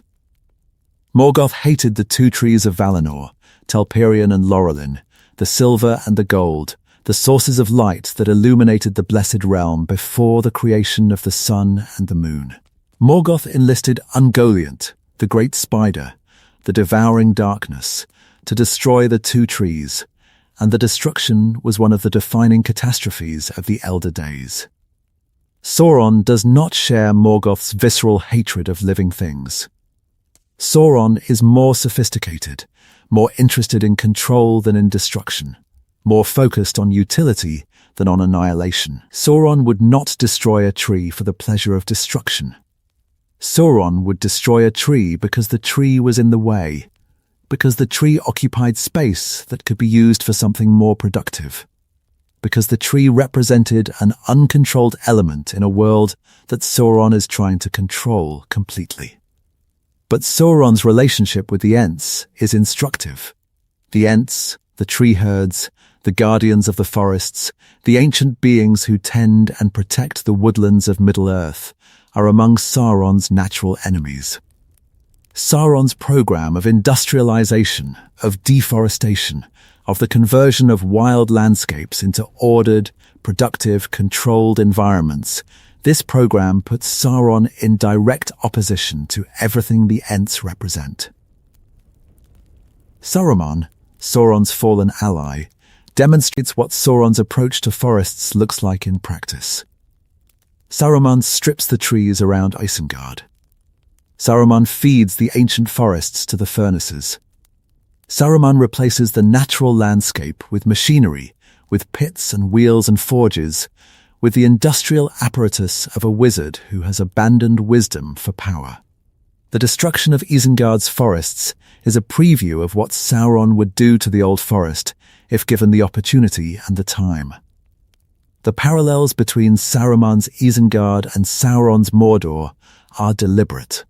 Tolkien, who watched the English countryside of his childhood being consumed by factories and suburbs, who witnessed the ancient woodlands of Warwickshire and Oxfordshire being cleared for development, who mourned the loss of the trees and the fields and the quiet places that industry and progress and the relentless expansion of the modern economy devoured. Tolkien embedded his grief in the mythology. Isengard is Birmingham. Mordor is the industrial Midlands. The machinery that strips the trees is the machinery that stripped the hedgerows. The furnaces that consume the forests are the furnaces that consumed the countryside. The Ents' assault on Isengard, the Entmoot, the march, the drowning of the ring of Isengard, is the tree's response to this kind of destruction. The Ents awaken. The Ents march. The Ents demonstrate that the forests, when mobilized, are a force that even a wizard's fortress cannot withstand. The Old Forest has no Ents. The Old Forest has no shepherds, no guardians, no organized defenders, no beings whose specific purpose is to protect the trees from exploitation. The old forest has only Tom, and the trees themselves, angry, old, hostile, but leaderless, disorganized, lacking the strategic coordination that the Ents provide. This is the old forest's vulnerability. The old forest is a remnant without a shepherd, an ancient woodland without the defenders that Tolkien's mythology assigns to such places. Tom is the forest's companion, not its commander. Tom sings to the trees, but Tom does not lead the trees into battle. Tom calms the trees, soothes the trees, maintains the trees' equilibrium, but Tom does not marshal the trees the way Treebeard marshals the Ents. Part 30. What if Tom could marshal the trees? Here is a thought that Tolkien never explores. A thought that extends the what-if scenario into territory that the mythology only hints at. What if Tom could marshal the trees? What if Tom, faced with the threat of Sauron, abandoned his characteristic passivity and actively directed the forest's defense? The possibility is tantalizing, because the evidence suggests that Tom could do this if he chose to. Tom's authority over the forest is absolute within his territory. Tom can command Old Man Willow with a word. Tom can calm the most hostile trees with a song. Tom's relationship with the forest is so deep, so intimate, so ancient that the forest responds to Tom's presence the way a body responds to a brain. Automatically, immediately, completely. If Tom chose to mobilize the forest, if Tom decided, for the first time in his unimaginable existence, to use his authority not just for calming, but for commanding, the result would be formidable. The old forest contains thousands of ancient trees. The old forest covers a significant territory. The old forest's trees, unlike the trees of ordinary woodlands, are aware, are conscious, hostile, capable of movement, capable of coordinated action. An old forest fully mobilized under Tom's direction would be a military force. Not a conventional military force, but a force nonetheless. The trees would close around Sauron's forces like a fist. The roots would trap, the branches would strike. The forest would become a single, coordinated, Tom-directed organism, a weapon of defense that combines the anger of Old Man Willow with the authority of the eldest. But Tom would not do this. This is the crucial point, the point that makes Tom Bombadil who he is. The point that makes the Tom Sauron confrontation so fascinating and so heartbreaking. Tom would not marshal the trees, because marshalling the trees would be an act of domination. Marshalling the trees would be an exercise of power, the exercise of will over others, the imposition of purpose on beings that have their own purposes, the use of authority to force others to serve your goals. Marshalling the trees would be, in miniature, exactly what Sauron does with the ring. Tom would not do this because Tom is Tom. Tom's defining characteristic, the characteristic that makes him immune to the ring, that makes him impossible for Sauron to understand, that makes him the most enigmatic being in the entire mythology, is his refusal to exercise power over others. Tom is master, but Tom's mastery is not domination. Tom's mastery is harmony, the harmony of a being who is so deeply at one with his environment that he does not need to dominate it. To marshal the trees would be to become, in some small but significant way, like Sauron.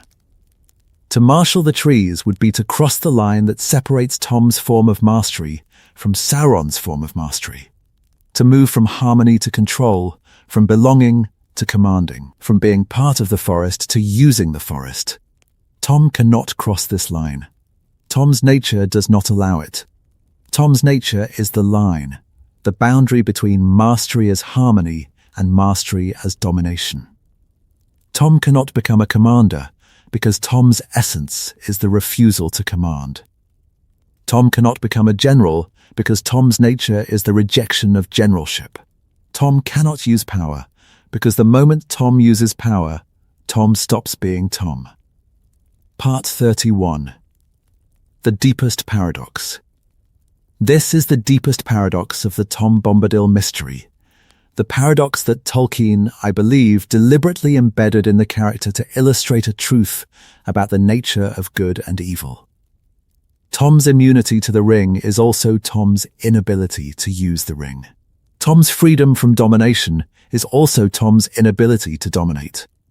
Tom's contentment is also Tom's limitation. The same quality that makes Tom invulnerable to Sauron's corruption is the quality that prevents Tom from fighting Sauron effectively. Tom cannot be corrupted by the ring, because Tom has no desire for power. But Tom also cannot wield the ring against Sauron, because wielding the ring requires a desire for power that Tom does not possess. Tom cannot be dominated because Tom's will is not the kind of will that can be dominated. But Tom also cannot dominate, because Tom's nature is the rejection of domination. The paradox is precise. Tom's strength is his weakness. Tom's immunity is his impotence. Tom's virtue is his vulnerability. The very quality that makes Tom the one being in Middle-earth who is safe from the ring is the quality that makes Tom unable to do anything about the ring. This is why the Council of Elrond rejects the idea of giving the ring to Tom. Not because Tom is too weak, not because Tom is too careless, because Tom's nature, the nature that makes Tom immune to the ring, is also the nature that makes Tom unsuitable as the ring's guardian.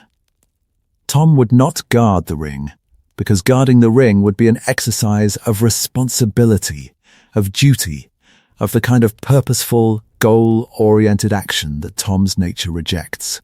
Gandalf says it clearly at the council: the ring should not be given to Tom, because Tom would not take the mission seriously.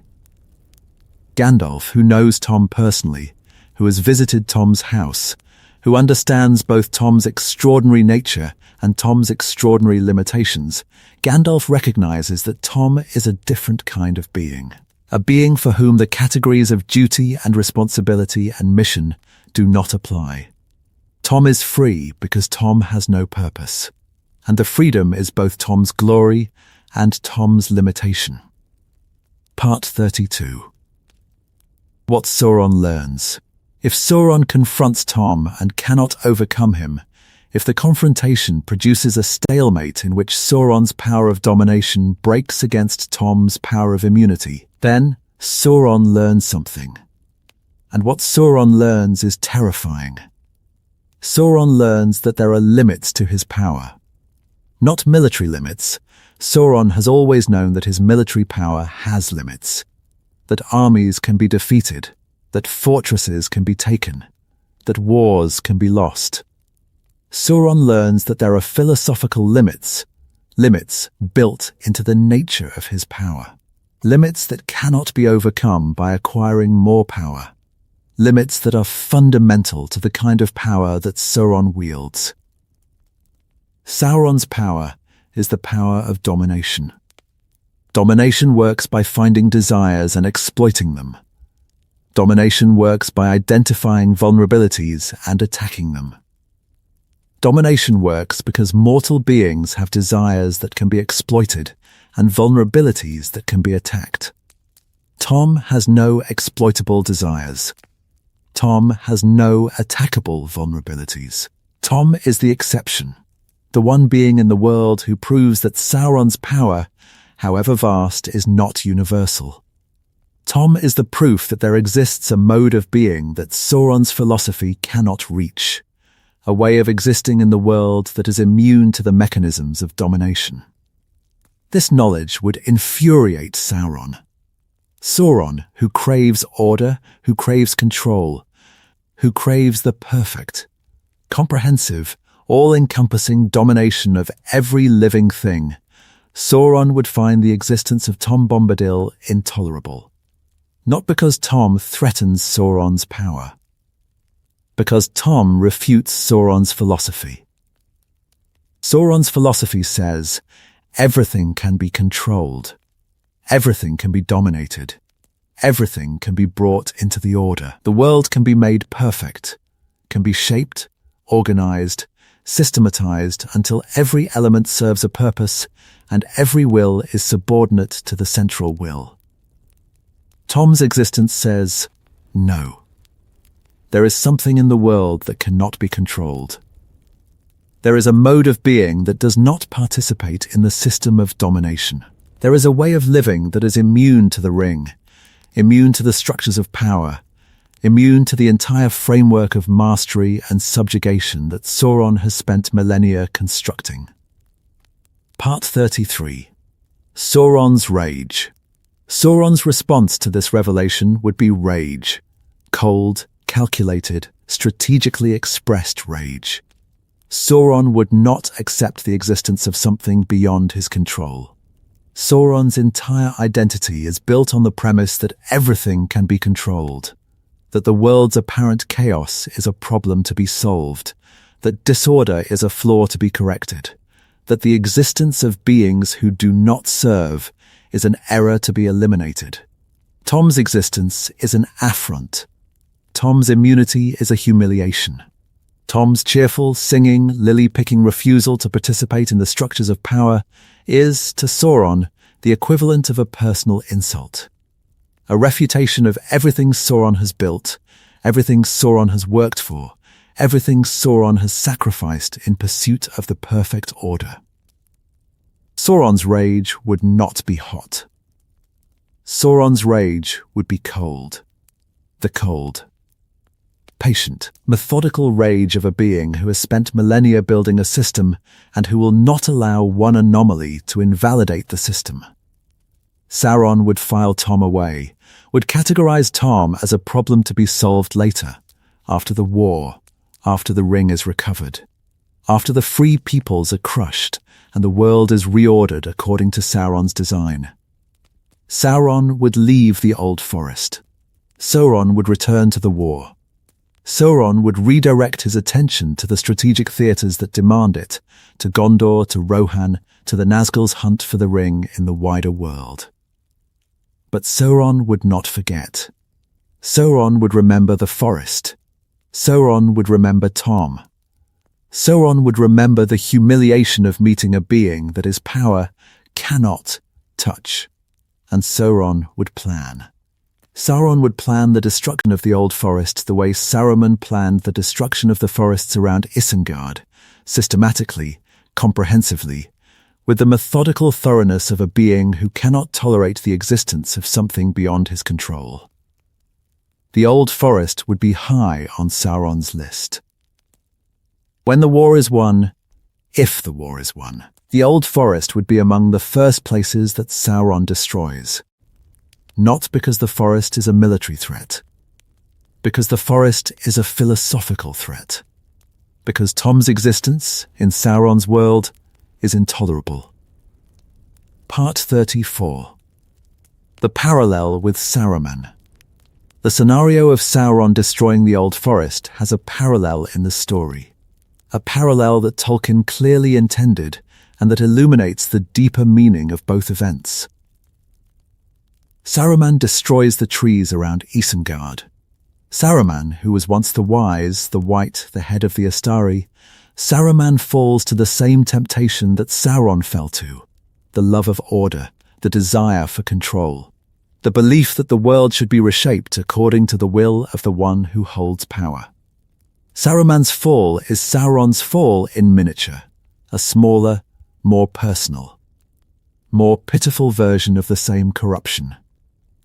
Saruman destroys the trees because Saruman has adopted Sauron's philosophy, the philosophy that says trees are resources, that the natural world is raw material, that the purpose of living things is to serve the purposes of the one who controls them. Saruman feeds the ancient forests to his furnaces because Saruman has lost the capacity to see the forests as anything other than fuel. The Ents respond. The Ents march on Isengard. The Ents drown the pits and break the wheels and tear down the walls that Saruman built over the ruins of the forest. The Ents' assault is not just a military action. It is a moral statement. It is the tree's verdict on the philosophy that regards them as material.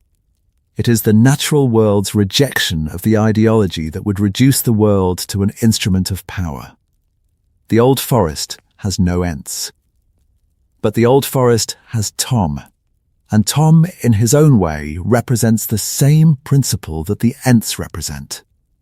The principle that the natural world has a right to exist for its own sake, that trees are not fuel, that rivers are not water supplies, that the wild places of the world are not vacant lots waiting to be developed. If Sauron enters the old forest, Tom would represent the same moral statement that the Ents represent at Isengard, the statement that the world is more than raw material, that existence has value beyond utility, that the program of total domination is not just evil but wrong.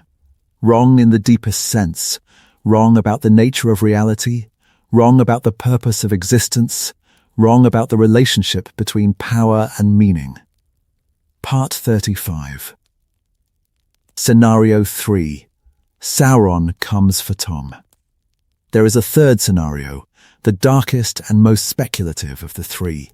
What if Sauron comes to the old forest not for the ring, but for Tom? What if Sauron, having learned of Tom's existence, having learned that there is a being in Middle-earth who is immune to the ring, decides that Tom himself is the threat? Not a military threat. Not a strategic threat. A philosophical threat. An existential threat. A being whose very existence contradicts the foundation of Sauron's worldview, and whose elimination is therefore necessary for Sauron's psychological integrity. This scenario is the most psychologically revealing. In this scenario, Sauron is not acting strategically. Sauron is acting out of need, the need to prove that his philosophy is correct, that his power is comprehensive, that there is no being in the world that his domination cannot reach. This need is not rational. This need is the need of a fallen being who has staked everything on a premise, the premise that power is absolute, that will is supreme, that the universe bends to the strongest consciousness. Sauron has sacrificed his original nature for this premise. Sauron has abandoned his service to Ol, his place among the Maiar, his position in the divine order, his beauty, his capacity for creation, has sacrificed all of this for the premise that domination is the highest form of existence. Tom's immunity to domination is not merely an obstacle. Tom's immunity is a refutation, a living, singing, lily-picking refutation of the premise that Sauron has spent his entire post-fall existence defending. Sauron in this scenario would come to the old forest the way a man comes to a place that haunts him. Not to accomplish a practical objective, but to resolve an internal conflict. To prove something to himself. To settle a question that he cannot let go. Sauron would come to the old forest to dominate Tom, to break Tom's immunity, to prove that Tom can be controlled, to demonstrate that the exception to Sauron's rule does not exist.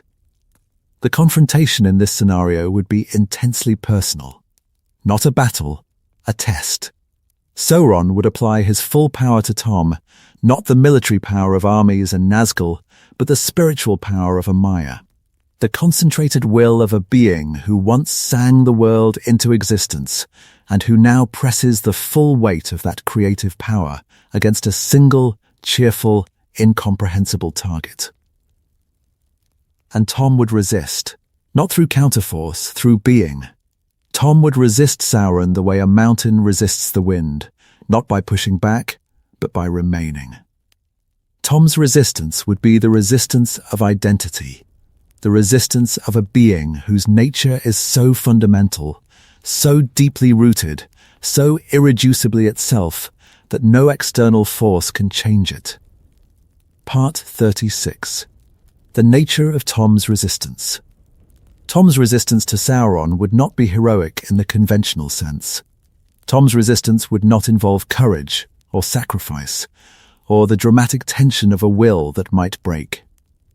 Tom's resistance would be something more fundamental, something that operates below the level of choice, below the level of will, at the level of identity itself. Tom does not choose to resist the ring. Tom does not choose to resist Sauron. Tom simply is what he is, and what Tom is cannot be changed by the ring, cannot be changed by Sauron, cannot be changed by any force in Middle-earth. Tom's resistance is not an act. Tom's resistance is a state. The state of being Tom. The state of existing in the way that Tom has always existed. The state of being so completely, so irreducibly, so stubbornly oneself that no external influence can alter the fundamental character. This is what makes Tom unique. Every other being in Middle-earth can be changed by the ring. Every other being in Middle-earth has desires that the ring can exploit, vulnerabilities that the ring can attack, weaknesses that the ring can amplify into overwhelming obsessions. Even the wisest, even the strongest, even the most spiritually powerful beings in the world, Gandalf, Galadriel, Aragorn, have within them the seed of corruption that the ring can cultivate. Tom has no such seed. Tom's nature is seedless, complete, closed, self-referencing. A system with no inputs that Sauron can manipulate. Tom is the one being in Middle-earth who is finished, who has reached a state of being so complete that nothing can be added to it, and nothing can be taken from it. The confrontation between Sauron and Tom would reveal this completeness in its starkest form. Sauron would push against Tom's mind. Sauron would probe for cracks, for weaknesses, for the hairline fractures of desire or fear or ambition through which the ring's corruption could seep. Sauron would search with the patient, methodical thoroughness of a master craftsman, looking for the flaw in the material, the weakness in the structure, the vulnerability that would allow Sauron's will to gain purchase on Tom's consciousness. And Sauron would find nothing. Sauron would search and find nothing, not because Tom is strong, because Tom is whole, because Tom's nature has no cracks, no fractures, no weaknesses, no hidden desires waiting to be amplified. Tom is the one whole being in a world of broken beings, the one complete being in a world of beings who are all in their various ways incomplete. Part 37. What Sauron cannot accept. Sauron's inability to dominate Tom would produce a crisis in Sauron. A crisis that is not military, but existential. Sauron's entire identity is built on the premise that everything can be controlled. Sauron's entire philosophy is built on the axiom that power is comprehensive, that the will to dominate, properly applied, can reach every being, can reshape every consciousness, can bring every living thing into the order that Sauron's mind demands. Tom's existence disproves this axiom.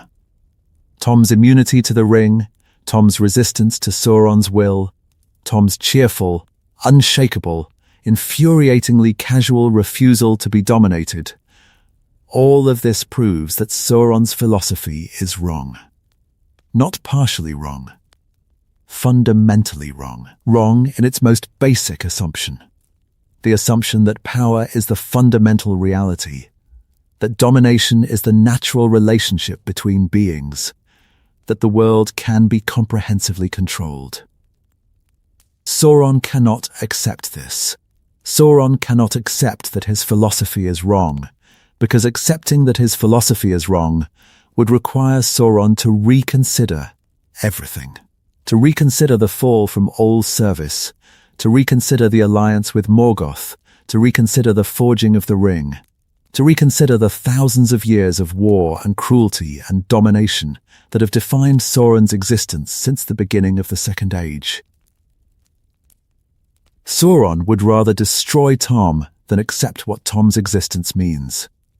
Sauron would rather burn the old forest to the ground, would rather eliminate the anomaly, would rather destroy the evidence than confront the implication.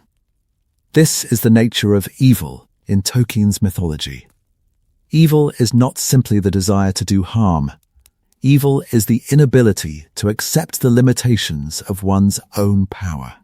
The inability to acknowledge that there are things in the world that cannot be controlled, that some beings are beyond the reach of domination, that the will to power is not the will of the universe. Part 38. The ring between them. Let me return to the ring, because the ring's behavior during a Tom-Sauron confrontation would be one of the most fascinating elements of the encounter. The ring is a piece of Sauron. The ring carries a fragment of Sauron's will, Sauron's consciousness, Sauron's identity. The ring is an extension of Sauron, an external organ, a distributed fragment of the Dark Lord's being, sent into the world to accomplish the Dark Lord's purpose. In the presence of Tom, the ring is powerless. The ring cannot corrupt Tom. The ring cannot influence Tom. The ring sits in Tom's hand like an ordinary trinket, inert, harmless, stripped of the spiritual authority that makes it the most dangerous object in Middle-earth. In the presence of Sauron, the ring is at maximum power. The ring responds to Sauron's proximity the way a compass responds to a magnet, pulled, activated, energized, brought to full consciousness and full potency by the nearness of its maker. A confrontation between Tom and Sauron with the ring present would create a zone of paradox, a space in which the ring is simultaneously at maximum power and at minimum influence. The ring, caught between these two fields, would behave unpredictably, might fluctuate, might oscillate, might behave in ways that neither Sauron nor Tom could fully anticipate. The ring would want to return to Sauron. The ring always wants to return to Sauron. The ring's fundamental orientation is toward its maker, toward the will that created it, toward the consciousness whose fragment it carries. In the presence of Sauron, the ring's desire to return would be overwhelming. The ring would pull towards Sauron with a force proportional to the nearness of the source. But Tom would hold the ring casually. Tom would hold the ring the way Tom holds everything, with the cheerful, untroubled, entirely natural grip of a being who does not care what the ring wants. The ring's desire to return to Sauron would press against Tom's grip. But Tom's grip is not a grip of will. Tom's grip is a grip of indifference. Tom holds the ring because Tom's hand is holding a ring. The ring happens to be the most powerful artifact in Middle-earth. Tom does not care. Tom would hold the ring and continue singing. The spectacle would drive Sauron mad. Sauron, standing 10 feet from the ring, unable to dominate the mind of the being holding it, unable to compel the ring's return through spiritual authority, unable to simply reach out and take the ring because the ring is in the hand of a being whose nature Sauron cannot comprehend, the spectacle would be a form of torture. The ring, so close, the bearer, so indifferent. The gap between Sauron's desire and Sauron's capacity, a gap that has never existed before, that Sauron's experience has not prepared him for, that Sauron's philosophy cannot explain. Part 39. Force as the last resort. Sauron would ultimately resort to force, not domination, force, physical, material, brute force. The Dark Lord, who prides himself on the sophistication of his methods, who prefers manipulation to violence, who regards the crude application of physical power as beneath his dignity, Sauron would be reduced to the most primitive form of aggression, simply taking the ring from Tom's hand. And here is where the scenario becomes most uncertain, because Tolkien gives us no clear guidance on what would happen if Sauron tried to physically take the ring from Tom. Could Sauron take the ring from Tom? Physically, probably yes. Tom is not a warrior. Tom does not fight. Tom has no armor, no weapons, no martial training, no defensive capabilities in the conventional sense. Sauron, who has a body, who wore a body that was fair and terrible, who fought Gil-galad and Elendil hand to hand at the Battle of the Last Alliance, could presumably overpower Tom physically. But physically is a word that may not apply to Tom in the way it applies to other beings. Tom's relationship with the physical world is not ordinary. Tom walks on water. Tom enters barrows that would kill other beings. Tom handles the ring without being affected. Tom's physicality is, like everything about Tom, enigmatic, mysterious, operating according to rules that the rest of the mythology does not share. If Sauron tried to take the ring from Tom's hand, the ring might resist. Not because the ring has developed loyalty to Tom, the ring has no loyalty to anyone except Sauron. But because the ring in Tom's hand is in a state of anomaly, a state in which the ring's normal rules do not apply, a state in which the ring's power is suspended, neutralized, rendered inoperative by the proximity of a being who exists outside the ring's framework. The ring, passing from Tom's hand to Sauron's hand, would undergo a transition from the state of anomaly to the state of full power, from the zone of Tom's immunity to the zone of Sauron's domination. The transition might not be smooth. The transition might produce effects that neither Tom nor Sauron can predict: spiritual turbulence, magical interference, a flash of power or a void of power, as the ring moves between two incompatible states of being. Part 40. What Tolkien intended. We need to step back from the scenario and ask what Tolkien intended, because Tolkien's intention shapes the answer to our question in ways that the mythology's internal logic alone cannot determine. Tolkien intended Tom Bombadil to be a mystery. Tolkien stated this explicitly, stated that Tom was meant to remain unexplained, that the mystery was the point, that the refusal to categorize Tom was a deliberate artistic choice rather than a failure of world-building. Tolkien also intended Tom to illustrate a principle, the principle that there are things in the world that exist outside the structures of power, that are not participants in the great struggles, that live simply for the sake of living. Tom is Tolkien's statement that the world is larger than the war, that the conflict between good and evil, however important, does not encompass everything, does not explain everything, does not define everything. The confrontation between Tom and Sauron would test this principle. The confrontation would ask, can the thing that exists outside the structures of power survive when the structures of power come to its doorstep? Can the being who refuses to participate in the great struggle survive when the great struggle refuses to leave him alone?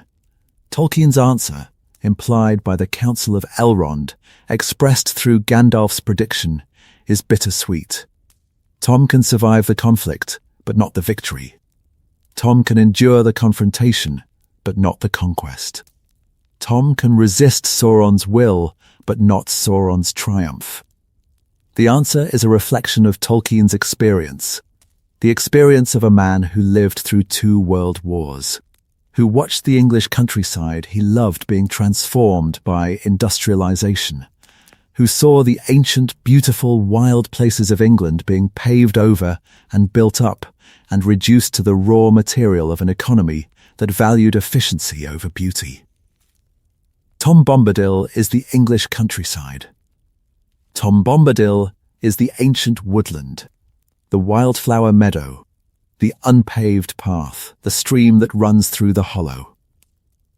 Tom Bombadil is the part of England that Tolkien loved most, the part that was disappearing under the advance of modernity, that was being cleared and flattened and developed in the name of progress, that was being lost to a philosophy that regarded nature as a resource rather than a companion. Tom is Serhol. Tom is the mill pond where Tolkien played as a child. Tom is the willow trees and the stream and the green fields that were swallowed by the expansion of Birmingham.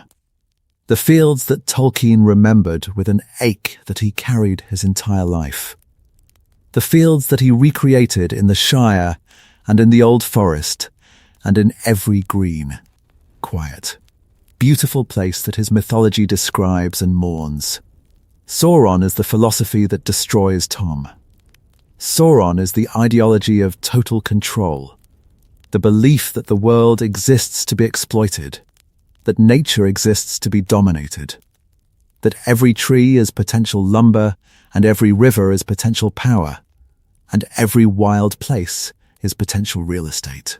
Sauron is the engine of progress, not progress in the sense of improvement, but progress in the sense of expansion, of consumption, of the relentless, systematic conversion of the living world into the dead products of industrial efficiency. Part 41. The Hobbit's perspective. If the confrontation between Tom and Sauron happened during the timeline of The Lord of the Rings, if Sauron or his servants entered the Old Forest while Frodo and company were guests in Tom's house, the hobbits would witness something that would reshape their understanding of both Tom and the war. The hobbits love Tom. The hobbits, after their terrifying experience in the Old Forest, after Old Man Willow, after the Barrow Downs, after the suffocating, disorienting hostility of the woodland, find in Tom's house a refuge. Tom's house is warm. Tom's table is generous. Tom's songs are healing. For the hobbits, who have just left the Shire for the first time and who are already frightened and overwhelmed, Tom's house is a sanctuary, a place where the journey's terrors can be set aside, where the world is safe and simple and comprehensible. Watching Sauron's shadow fall on Tom's house, watching the warmth dim, watching the songs falter, watching the cheerful, invulnerable, eternally joyful Tom Bombadil face something that threatens even him, would be devastating for the hobbits, would be the end of innocence, would be the moment when the hobbits understand, truly and irreversibly, that the war is not a distant problem, that the darkness is not confined to faraway lands, that the shadow reaches even here, even to the one place in the world that seemed immune to the darkness. The hobbits would see Tom's face change. Not dramatically. Tom is not a character who shows dramatic emotion. But subtly. A dimming of the brightness. A quieting of the laughter. A moment. Just a moment. In which the eldest, the being who has been cheerful since before the stars, allows something other than cheerfulness to cross his features. The hobbits would never forget this moment. The hobbits would carry this moment with them through the rest of the quest, would carry the memory of Tom's face when the shadow touched his land, the memory of the one being in Middle-earth, who was supposed to be immune to the darkness and who proved, in that moment, to be not quite as immune as everyone believed. Part 42. Tom and Gandalf's philosophy. The Tom-Sauron confrontation illuminates one of the deepest philosophical tensions in Tolkien's mythology. The tension between engagement and withdrawal, between fighting the darkness and living outside it. Gandalf represents engagement. Gandalf fights. Gandalf strategizes. Gandalf involves himself in the politics and the wars and the great struggles of the Third Age. Gandalf uses his power in service of the good, limited, constrained, carefully calibrated, but power nonetheless. Gandalf is a Maya who has chosen to participate in the world's struggles, who has accepted the responsibility of opposing Sauron, who has committed himself to the fight. Tom represents withdrawal. Tom does not fight. Tom does not strategize. Tom does not involve himself in the politics and the wars and the great struggles. Tom lives in his house.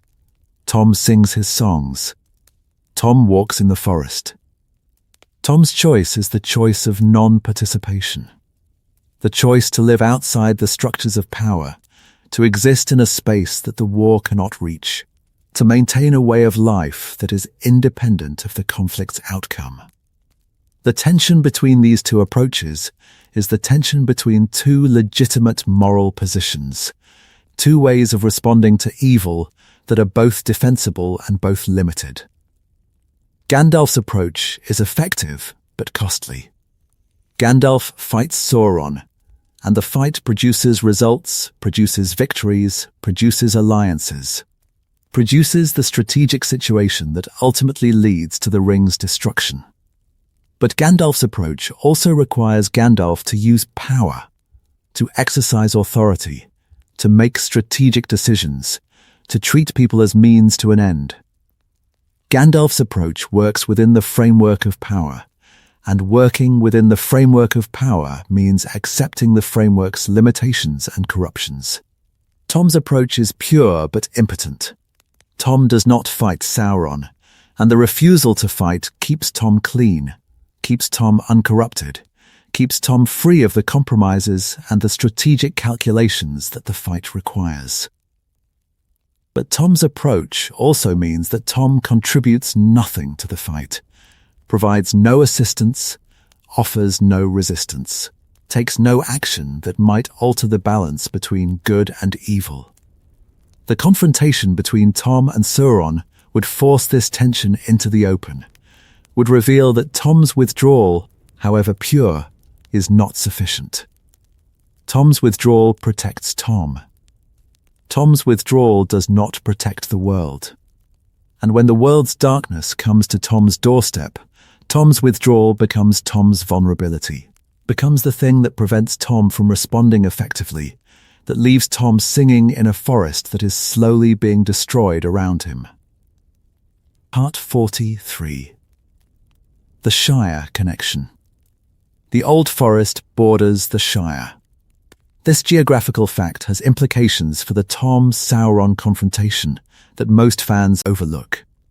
If Sauron enters the Old Forest, the Shire is next. The Shire, which the Brandybuck hedge separates from the forest by a thin line of cultivation and custom. The Shire, which the Rangers of the North protect without the Hobbit's knowledge. The Shire, which exists in a bubble of peace and ignorance that the war has not yet punctured. Tom's territory is the Shire's first line of defense from the east. The Old Forest, hostile and impenetrable, forms a natural barrier between the Shire and the Barrow Downs, between the Hobbit's peaceful homeland and the ancient, haunted lands beyond. If Sauron breaches the Old Forest, if Sauron's forces pass through Tom's territory and emerge on the other side, the Shire is exposed. This connection adds urgency to the Tom-Sauron confrontation. Tom may not care about the war, but Tom's territory sits between the war and the hobbits, between the darkness and the innocent, between the forces of domination and the last unspoiled, unpoliticized community in Middle-earth. The Rangers know this.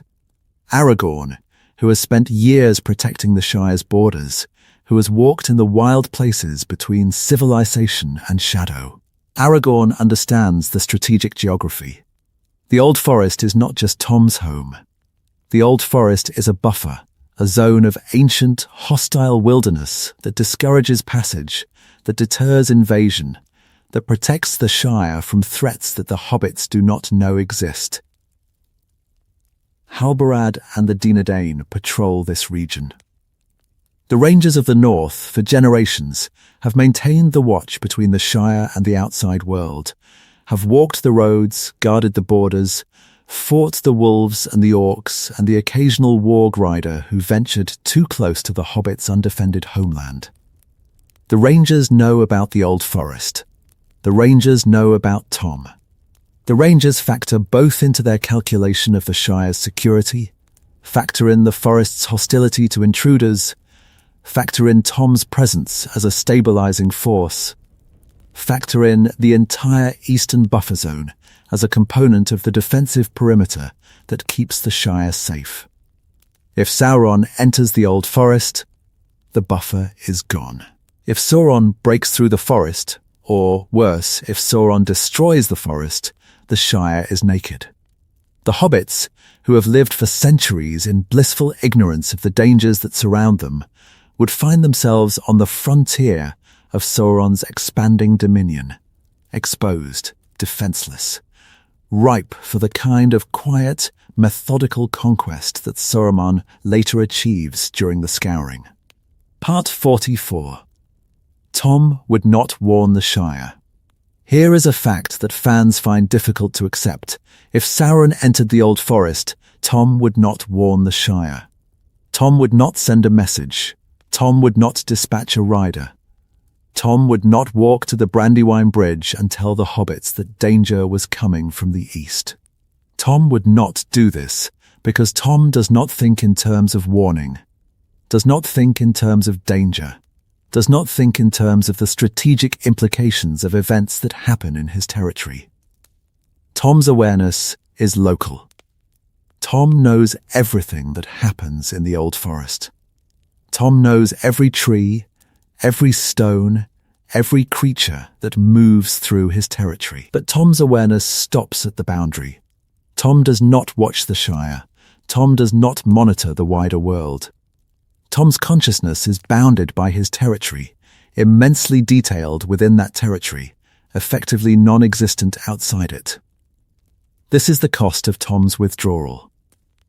Tom's refusal to participate in the wider world means that Tom's knowledge of the wider world is fragmentary, incomplete, disconnected from the strategic realities that shape the lives of millions. Tom knows that hobbits live west of the forest.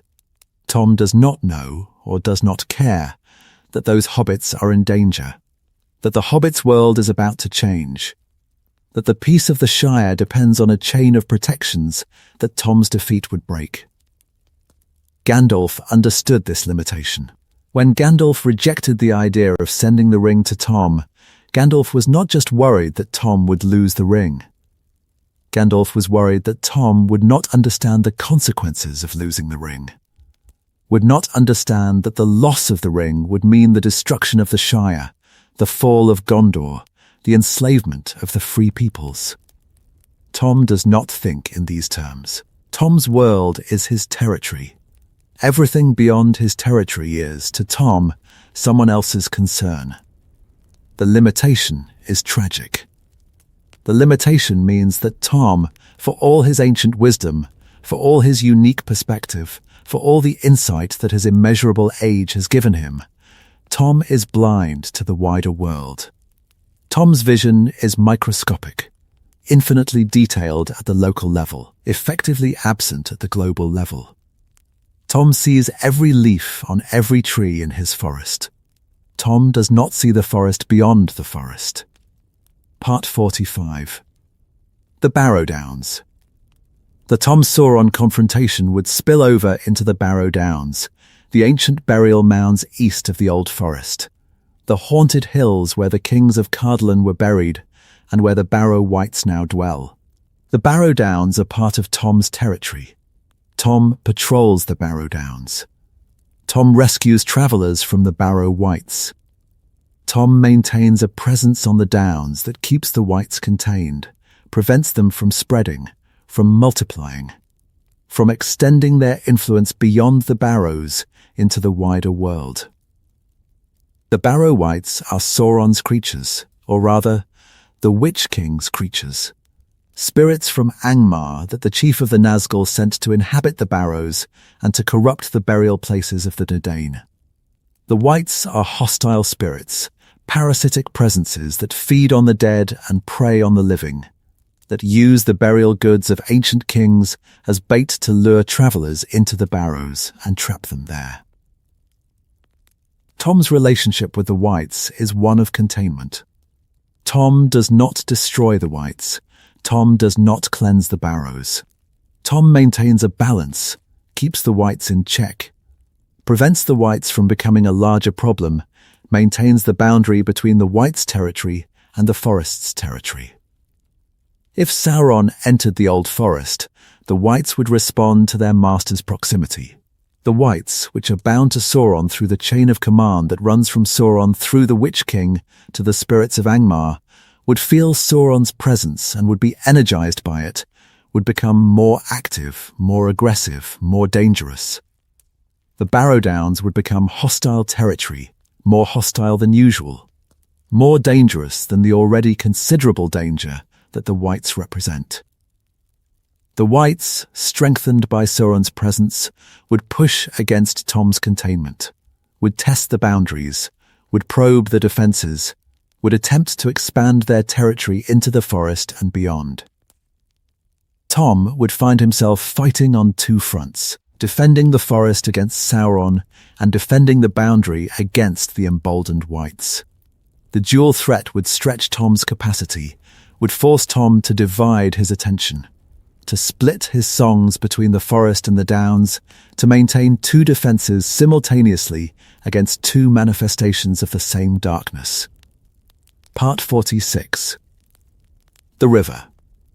The Withywindle would be the last defence. If Sauron's presence in the old forest weakened Tom, if the forest's trees began to fall to Sauron's forces, if the Barrow Whites pressed against the boundary and the forest's defences crumbled, the Withywindle would be the last line. The river, Goldberry's River, the waterway that runs through the heart of the forest, the Withywindle would hold. Water, in Tolkien's mythology, has a particular power. Water is resistant to the shadow. Water is the element that the Nazgul fear. The Nazgul cannot easily cross running water, cannot endure the spiritual cleansing that flowing water represents.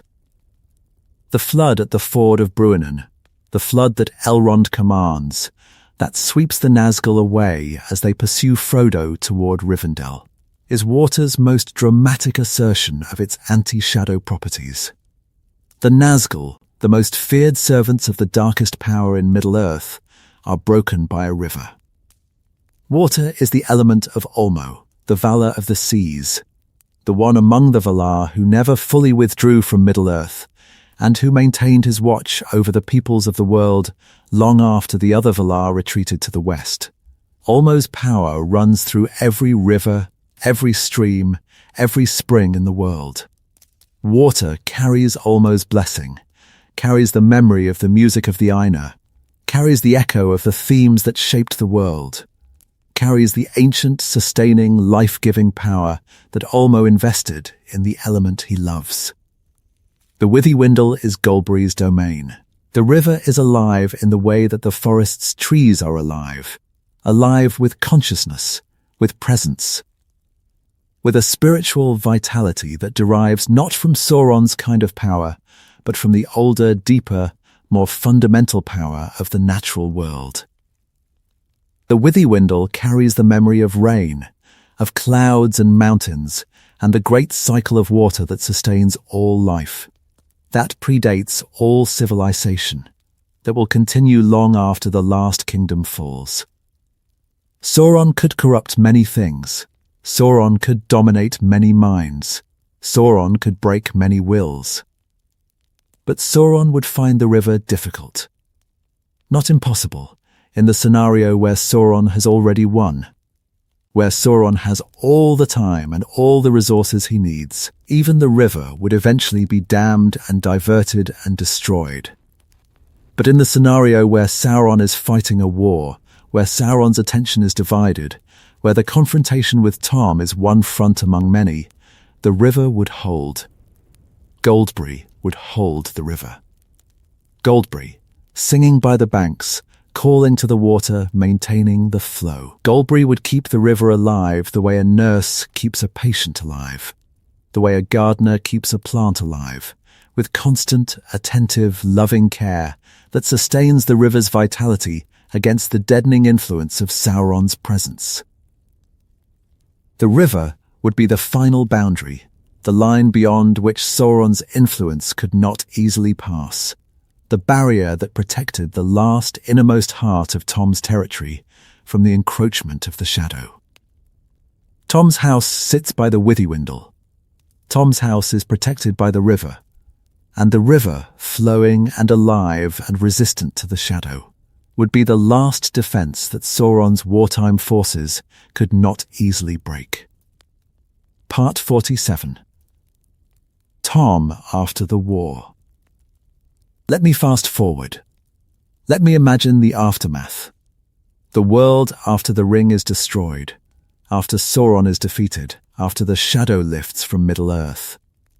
If Sauron entered the Old Forest during the war and was forced to withdraw, if Tom's immunity and the forest's hostility and the river's resistance created a stalemate that Sauron could not break before the ring was destroyed, what would be left? The forest would be damaged. Trees would have been felled. Paths would have been burned. The boundary between the forest and the Barrow Downs would have been weakened by the emboldened wights. The forest would be scarred, marked by the passage of darkness, diminished by the loss of trees, haunted by the memory of Sauron's presence. Tom would heal the forest. Tom would sing. Tom would walk the damaged paths and sing the songs of regrowth, the songs that he sang at the beginning of the world, the songs that called the first trees from the earth, the songs that filled the first springs and woke the first flowers. Tom's songs would not restore the forest instantly, would not undo the damage in a moment, would not bring back the trees that were lost or the streams that were poisoned. But Tom's songs would begin the healing, would start the slow, patient, centuries-long process of regrowth that the forest needs. The healing would be real.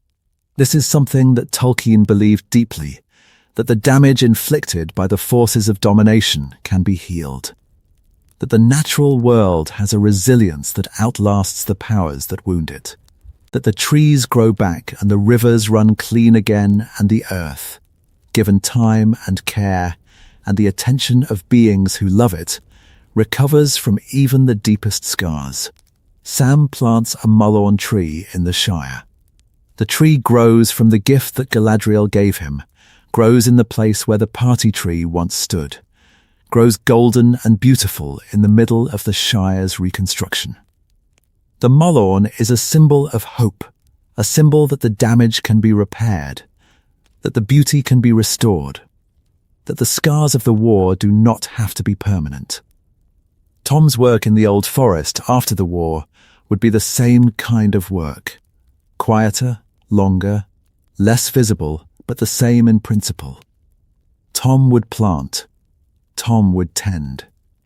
Tom would sing the songs of growth and renewal, and the forest would respond, slowly, patiently, with the deep, unhurried rhythm of growth that measures progress not in days or weeks, but in decades and centuries. Goldberry would tend the river. Goldberry would clear the withywindle of the spiritual pollution that Sauron's presence left behind, would wash the river clean, would restore the flow, would bring the water back to the state of pure, uncontaminated vitality that the river possessed before the shadow came. The recovery would be slow. The recovery would take generations.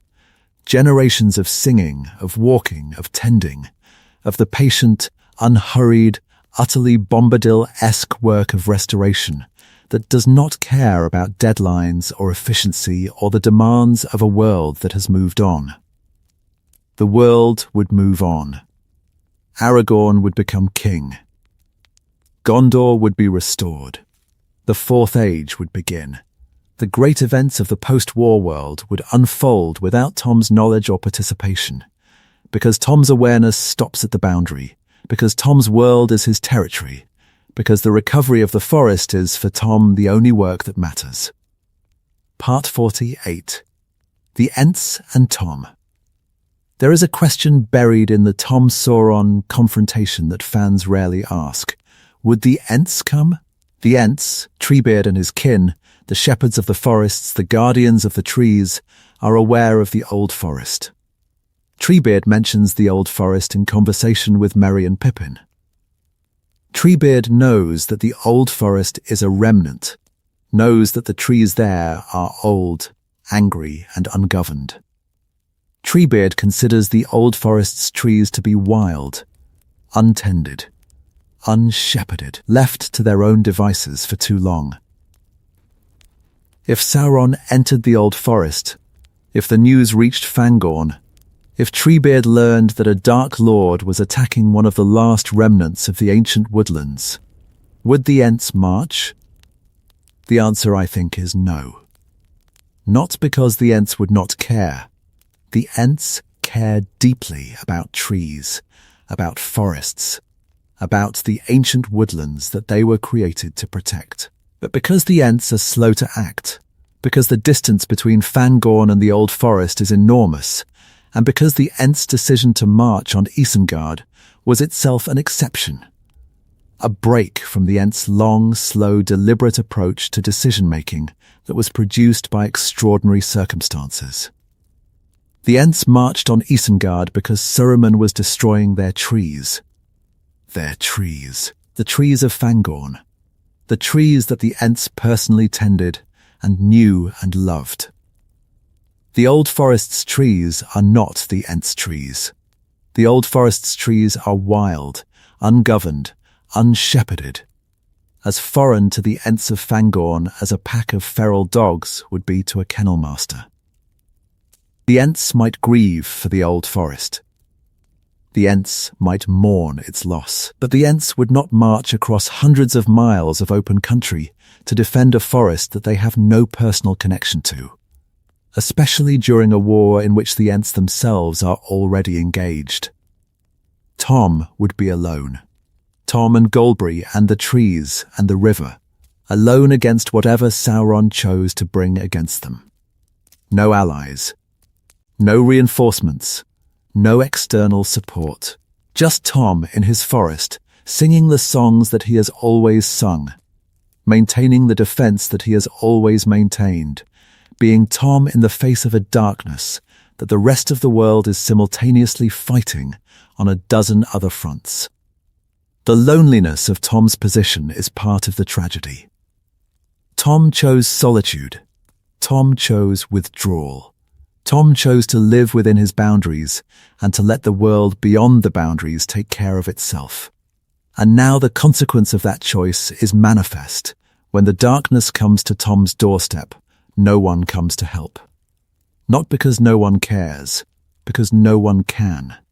The war is everywhere. The darkness is everywhere. The resources that might have defended the Old Forest are deployed at the Pelennor Fields, at the Black Gate, at every other point where the great struggle is being decided.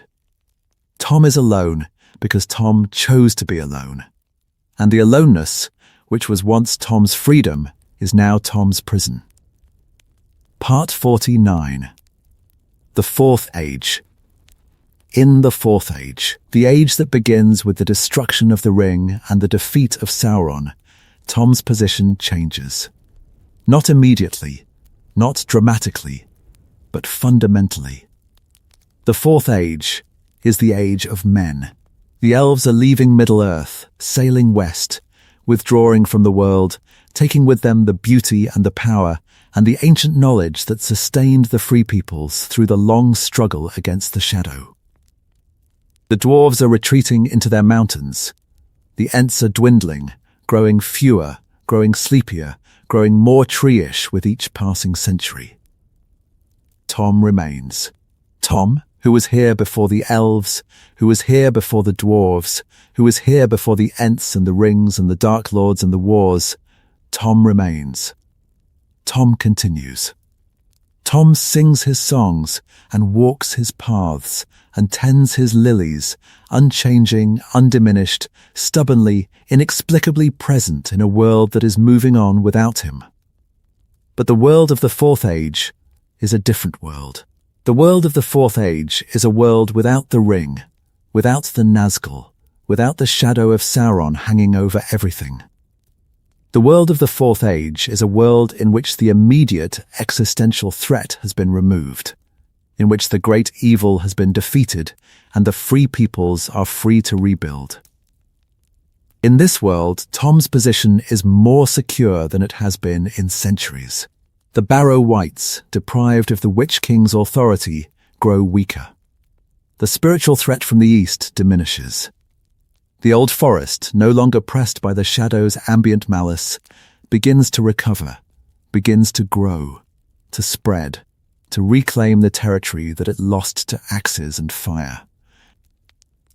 But the Fourth Age also brings new threats, not the existential, world-ending threats of the Third Age, not Sauron, not the Nazgul, not the great evil that sought to dominate all of Middle-earth. The Fourth Age brings smaller, more insidious threats. The threat of expansion, the threat of development, the threat of men who need land for farms and timber for houses, and who regard the old forest as an obstacle, a nuisance, a resource.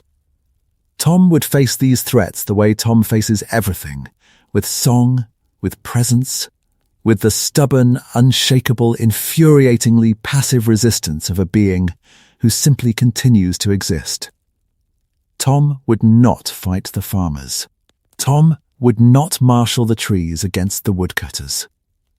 Tom would simply be there, singing in the forest, walking the paths, maintaining the ancient, mysterious, incomprehensible bond between himself and the land that has sustained both of them since the beginning of the world. The question is whether being there would be enough.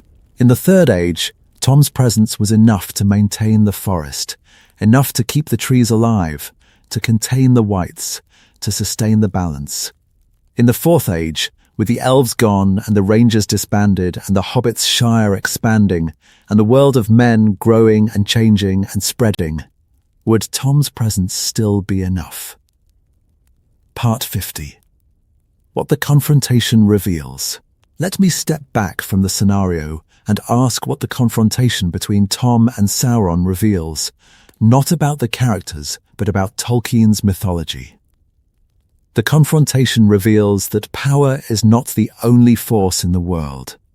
The confrontation reveals that domination, however comprehensive, has limits. The confrontation reveals that there exist modes of being that the structures of power cannot touch.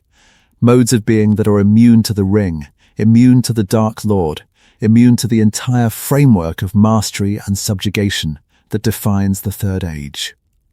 But the confrontation also reveals that these immune modes of being have their own limitations.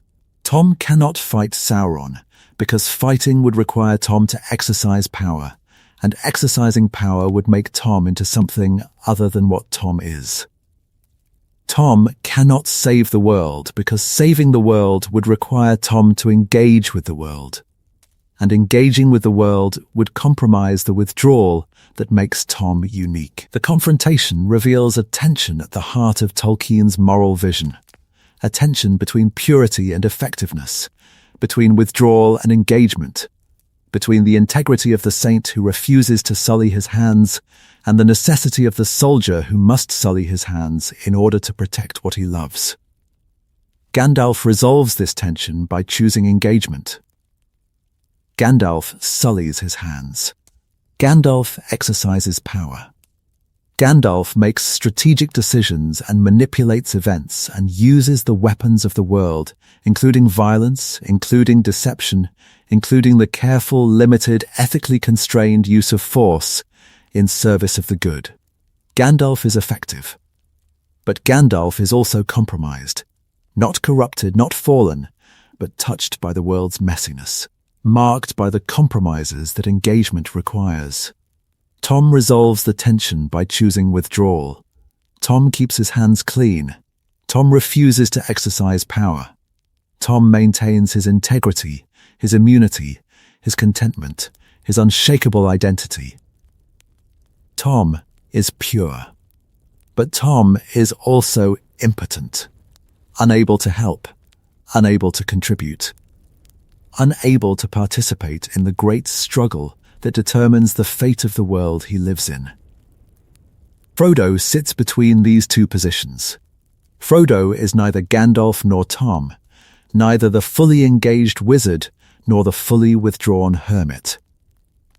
Frodo is the hobbit who carries the ring, the ordinary being who is drawn into the great struggle not by choice, but by circumstance, who participates not because he wants to, but because the ring fell to him, who engages with the darkness not out of a desire for power or a commitment to strategy, but out of a simple, stubborn, hobbit-ish sense that the thing must be done, and that he is the one who must do it.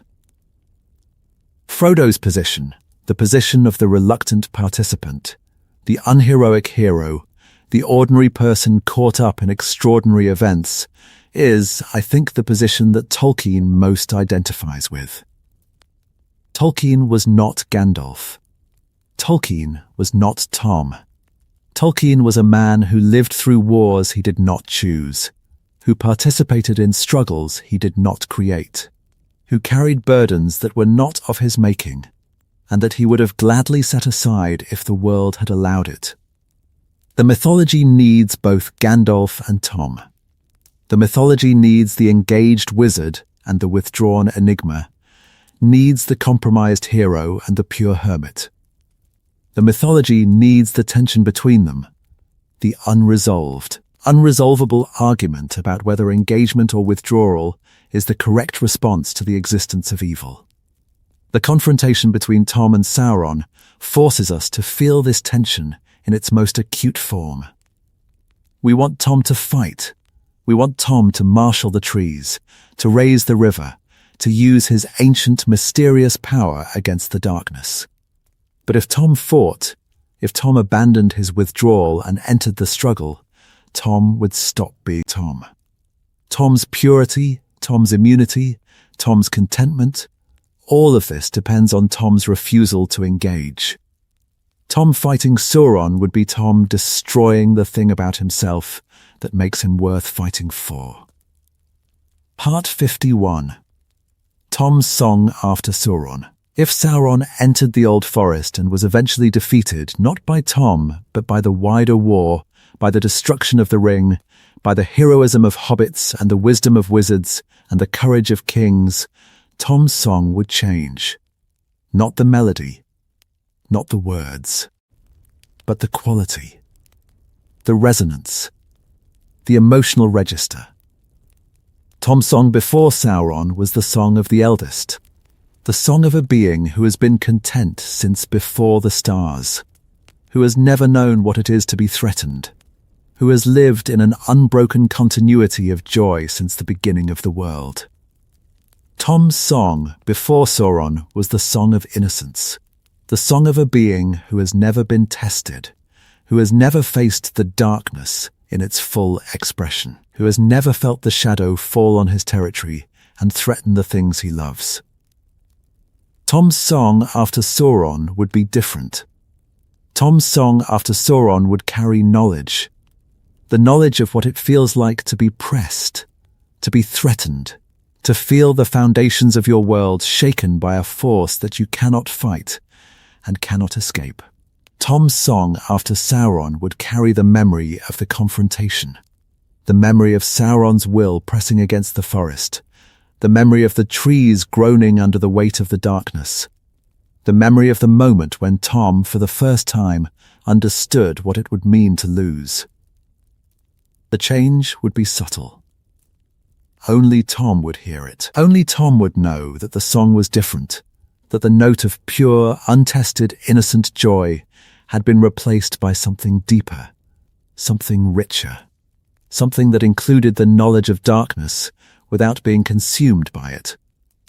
Tom's song after Sauron would be the song of experience, the song of a being who has been tested and who has endured, who has faced the darkness and who has not been broken, who has carried the memory of the confrontation into the songs of the future, and who has incorporated that memory into the ongoing, endless, eternally unfolding music of a life lived in harmony with the world.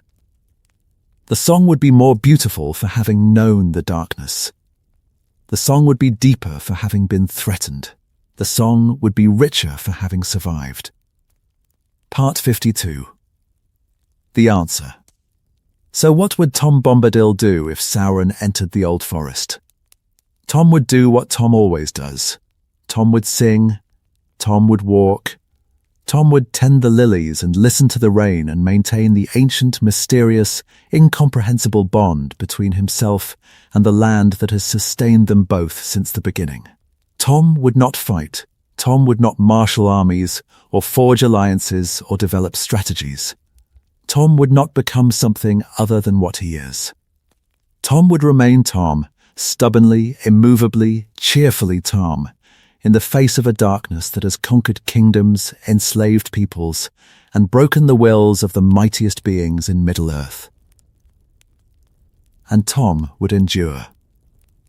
Not because Tom is stronger than Sauron, not because Tom's power is greater than the ring's power.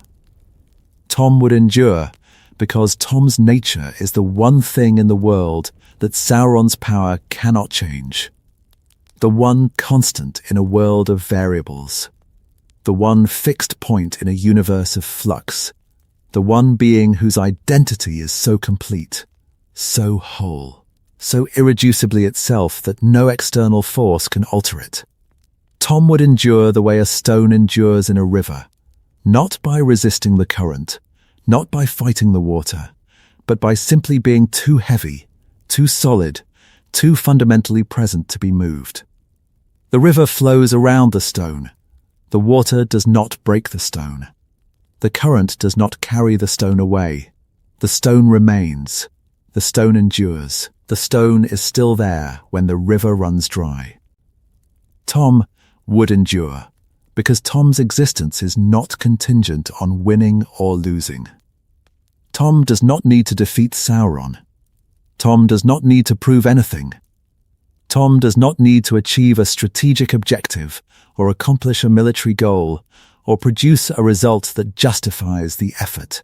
Tom needs only to continue being Tom, needs only to continue singing, continue walking, continue existing in the way that Tom has always existed. And continuing to exist is the one thing that Tom does better than any other being in the history of the world. But Tom would also suffer. Not the suffering of pain. Tom does not seem to experience pain in the way that mortals do. The suffering of proximity. The suffering of a being who has maintained his contentment for ages beyond count, and who now, for the first time, must maintain that contentment in the face of a threat that could destroy everything he loves. The suffering of knowing that the forest is in danger, that Goldbury is in danger, that the world he has inhabited since its beginning is in danger of being consumed by a darkness that Tom cannot fight. Tom's suffering would be private. Tom's suffering would not show. Tom would continue to sing, to laugh, to walk in yellow boots through the threatened forest. But the suffering would be there, beneath the song, beneath the laughter, beneath the cheerful, unflappable, eternal Bombadil-ness of Tom. The suffering would be the weight that Tom carries, not the weight of the ring, which Tom can handle without effort, but the weight of the knowledge that the world is not as safe as Tom's songs have always suggested. Part 53. What Tolkien left unanswered. Tolkien left Tom Bombadil unanswered. Tolkien left the mystery intact. The mystery of who Tom is, of what Tom represents, of how Tom's existence fits into the mythology's grand architecture. The mystery is the answer. The mystery is Tolkien's deepest statement about the nature of the world. The statement that the world contains things that cannot be explained. That the structures of knowledge and power and understanding do not encompass everything. That there are beings and places and truths that resist categorization and that resist domination, and that resist every attempt to reduce them to something manageable and comprehensible. Tom is the mystery at the heart of the world. Tom is the thing that the mythology cannot explain, the anomaly, the exception, the being who does not fit. And the confrontation between Tom and Sauron, the confrontation between the mystery and the power, is the confrontation between two fundamentally opposed principles of existence. Sauron says, everything can be understood. everything can be controlled. Everything can be brought into the order. The world is a problem to be solved, and the solution is comprehensive domination. Tom says, no. There are things that cannot be understood. There are things that cannot be controlled. There are things that exist outside the order, things that exist simply because they exist, things that refuse to be explained, things that refuse to be dominated, things that will continue to sing their songs and walk their paths long after the dominators and the explainers and the controllers have crumbled to dust. The confrontation between these two principles does not produce a winner. The confrontation produces a truth. The truth that the world is larger than any one philosophy can contain, that existence is more complex than any one mind can encompass, that the will to dominate, however powerful, will always encounter its limit in the things that simply are. Part 54. The song continues. Let me leave you with this. Somewhere in the old forest, in the ancient, hostile, ungoverned woodland east of the Shire, in the remnant of the great forests that once covered the world, somewhere in the oldest part of the oldest wood, a being is singing. The song has no audience. The song has no purpose. The song is not performed for anyone, is not directed at anyone, is not intended to accomplish anything, is not calculated to produce any specific effect. The song is simply sung, because singing is what the singer does, because the singer has been singing since before the stars, because the song is the singer and the singer is the song, and the forest is the stage on which the performance has been running since the beginning of time. The singer does not know about Sauron. The singer does not care about the ring. The singer does not participate in the great struggles of the Third Age, does not fight the darkness, does not join the resistance, does not contribute to the cause of good or the cause of evil or any cause at all. The singer simply sings, and the singing, in its aimless, purposeless, joyful way, is the strongest refutation of the will to power that the world has ever produced. Because the will to power says, everything must serve a purpose. Every being must have a function. Every action must produce a result.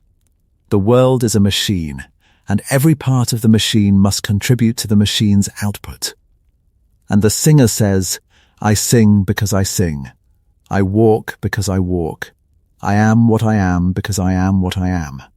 I serve no purpose. I produce no output. I contribute nothing to the machine. And yet I exist. And yet I persist. And yet I endure, and my endurance, my persistence, my stubborn, cheerful, pointless, magnificent refusal to serve any purpose other than the purpose of being myself is the proof that the machine is not the world. The machine is a part of the world. And the world, the real world, the world that was here before the machine and that will be here after the machine breaks down, the world is larger, deeper, stranger, and more beautiful than the machine's operators can imagine. If Sauron came to the old forest, this is what he would find. Not a rival, not an enemy, not a power to be conquered or an obstacle to be overcome. Sauron would find a singer, a strange, cheerful, yellow-booted, blue-jacketed, incomprehensible singer, standing in the doorway of his house by the river, singing a song that is older than the darkness, and that will outlast the darkness, and that cannot be silenced by anything that the darkness can do. The darkness can destroy the forest. The darkness can dam the river. The darkness can burn the house and scatter the lilies and drive Goldberry into the shadows. The darkness can do everything that darkness can do. But the darkness cannot stop the song. Because the song is not a weapon. The song is not a defense. The song is not a strategic asset or a military resource or a factor in the balance of power. The song is just a song, a purposeless, pointless, inexplicable act of joy, performed by a purposeless, pointless, inexplicable being. In a world that is larger and stranger and more wonderful than any philosophy of power can contain. And that song, that stubborn, ancient, absurd, beautiful song, is the thing that Sauron cannot explain. It is the thing that Morgoth could not explain before him. It is the gap in the armor of every Dark Lord who has ever believed that power is the answer to every question. There is something in the world that does not answer to power. There is something that cannot be frightened into submission, bribed into cooperation, or tortured into silence. There is something that simply is what it is, and what it is singing. Tom Bombadil would do what Tom Bombadil does. Tom would sing. And the singing, the stubborn, beautiful, eternal singing, would be the answer. Not the answer to Sauron's question, the answer to ours. Thank you for spending this evening with me. There are older things in this world than the darkness, and the oldest of them sings. Until next time.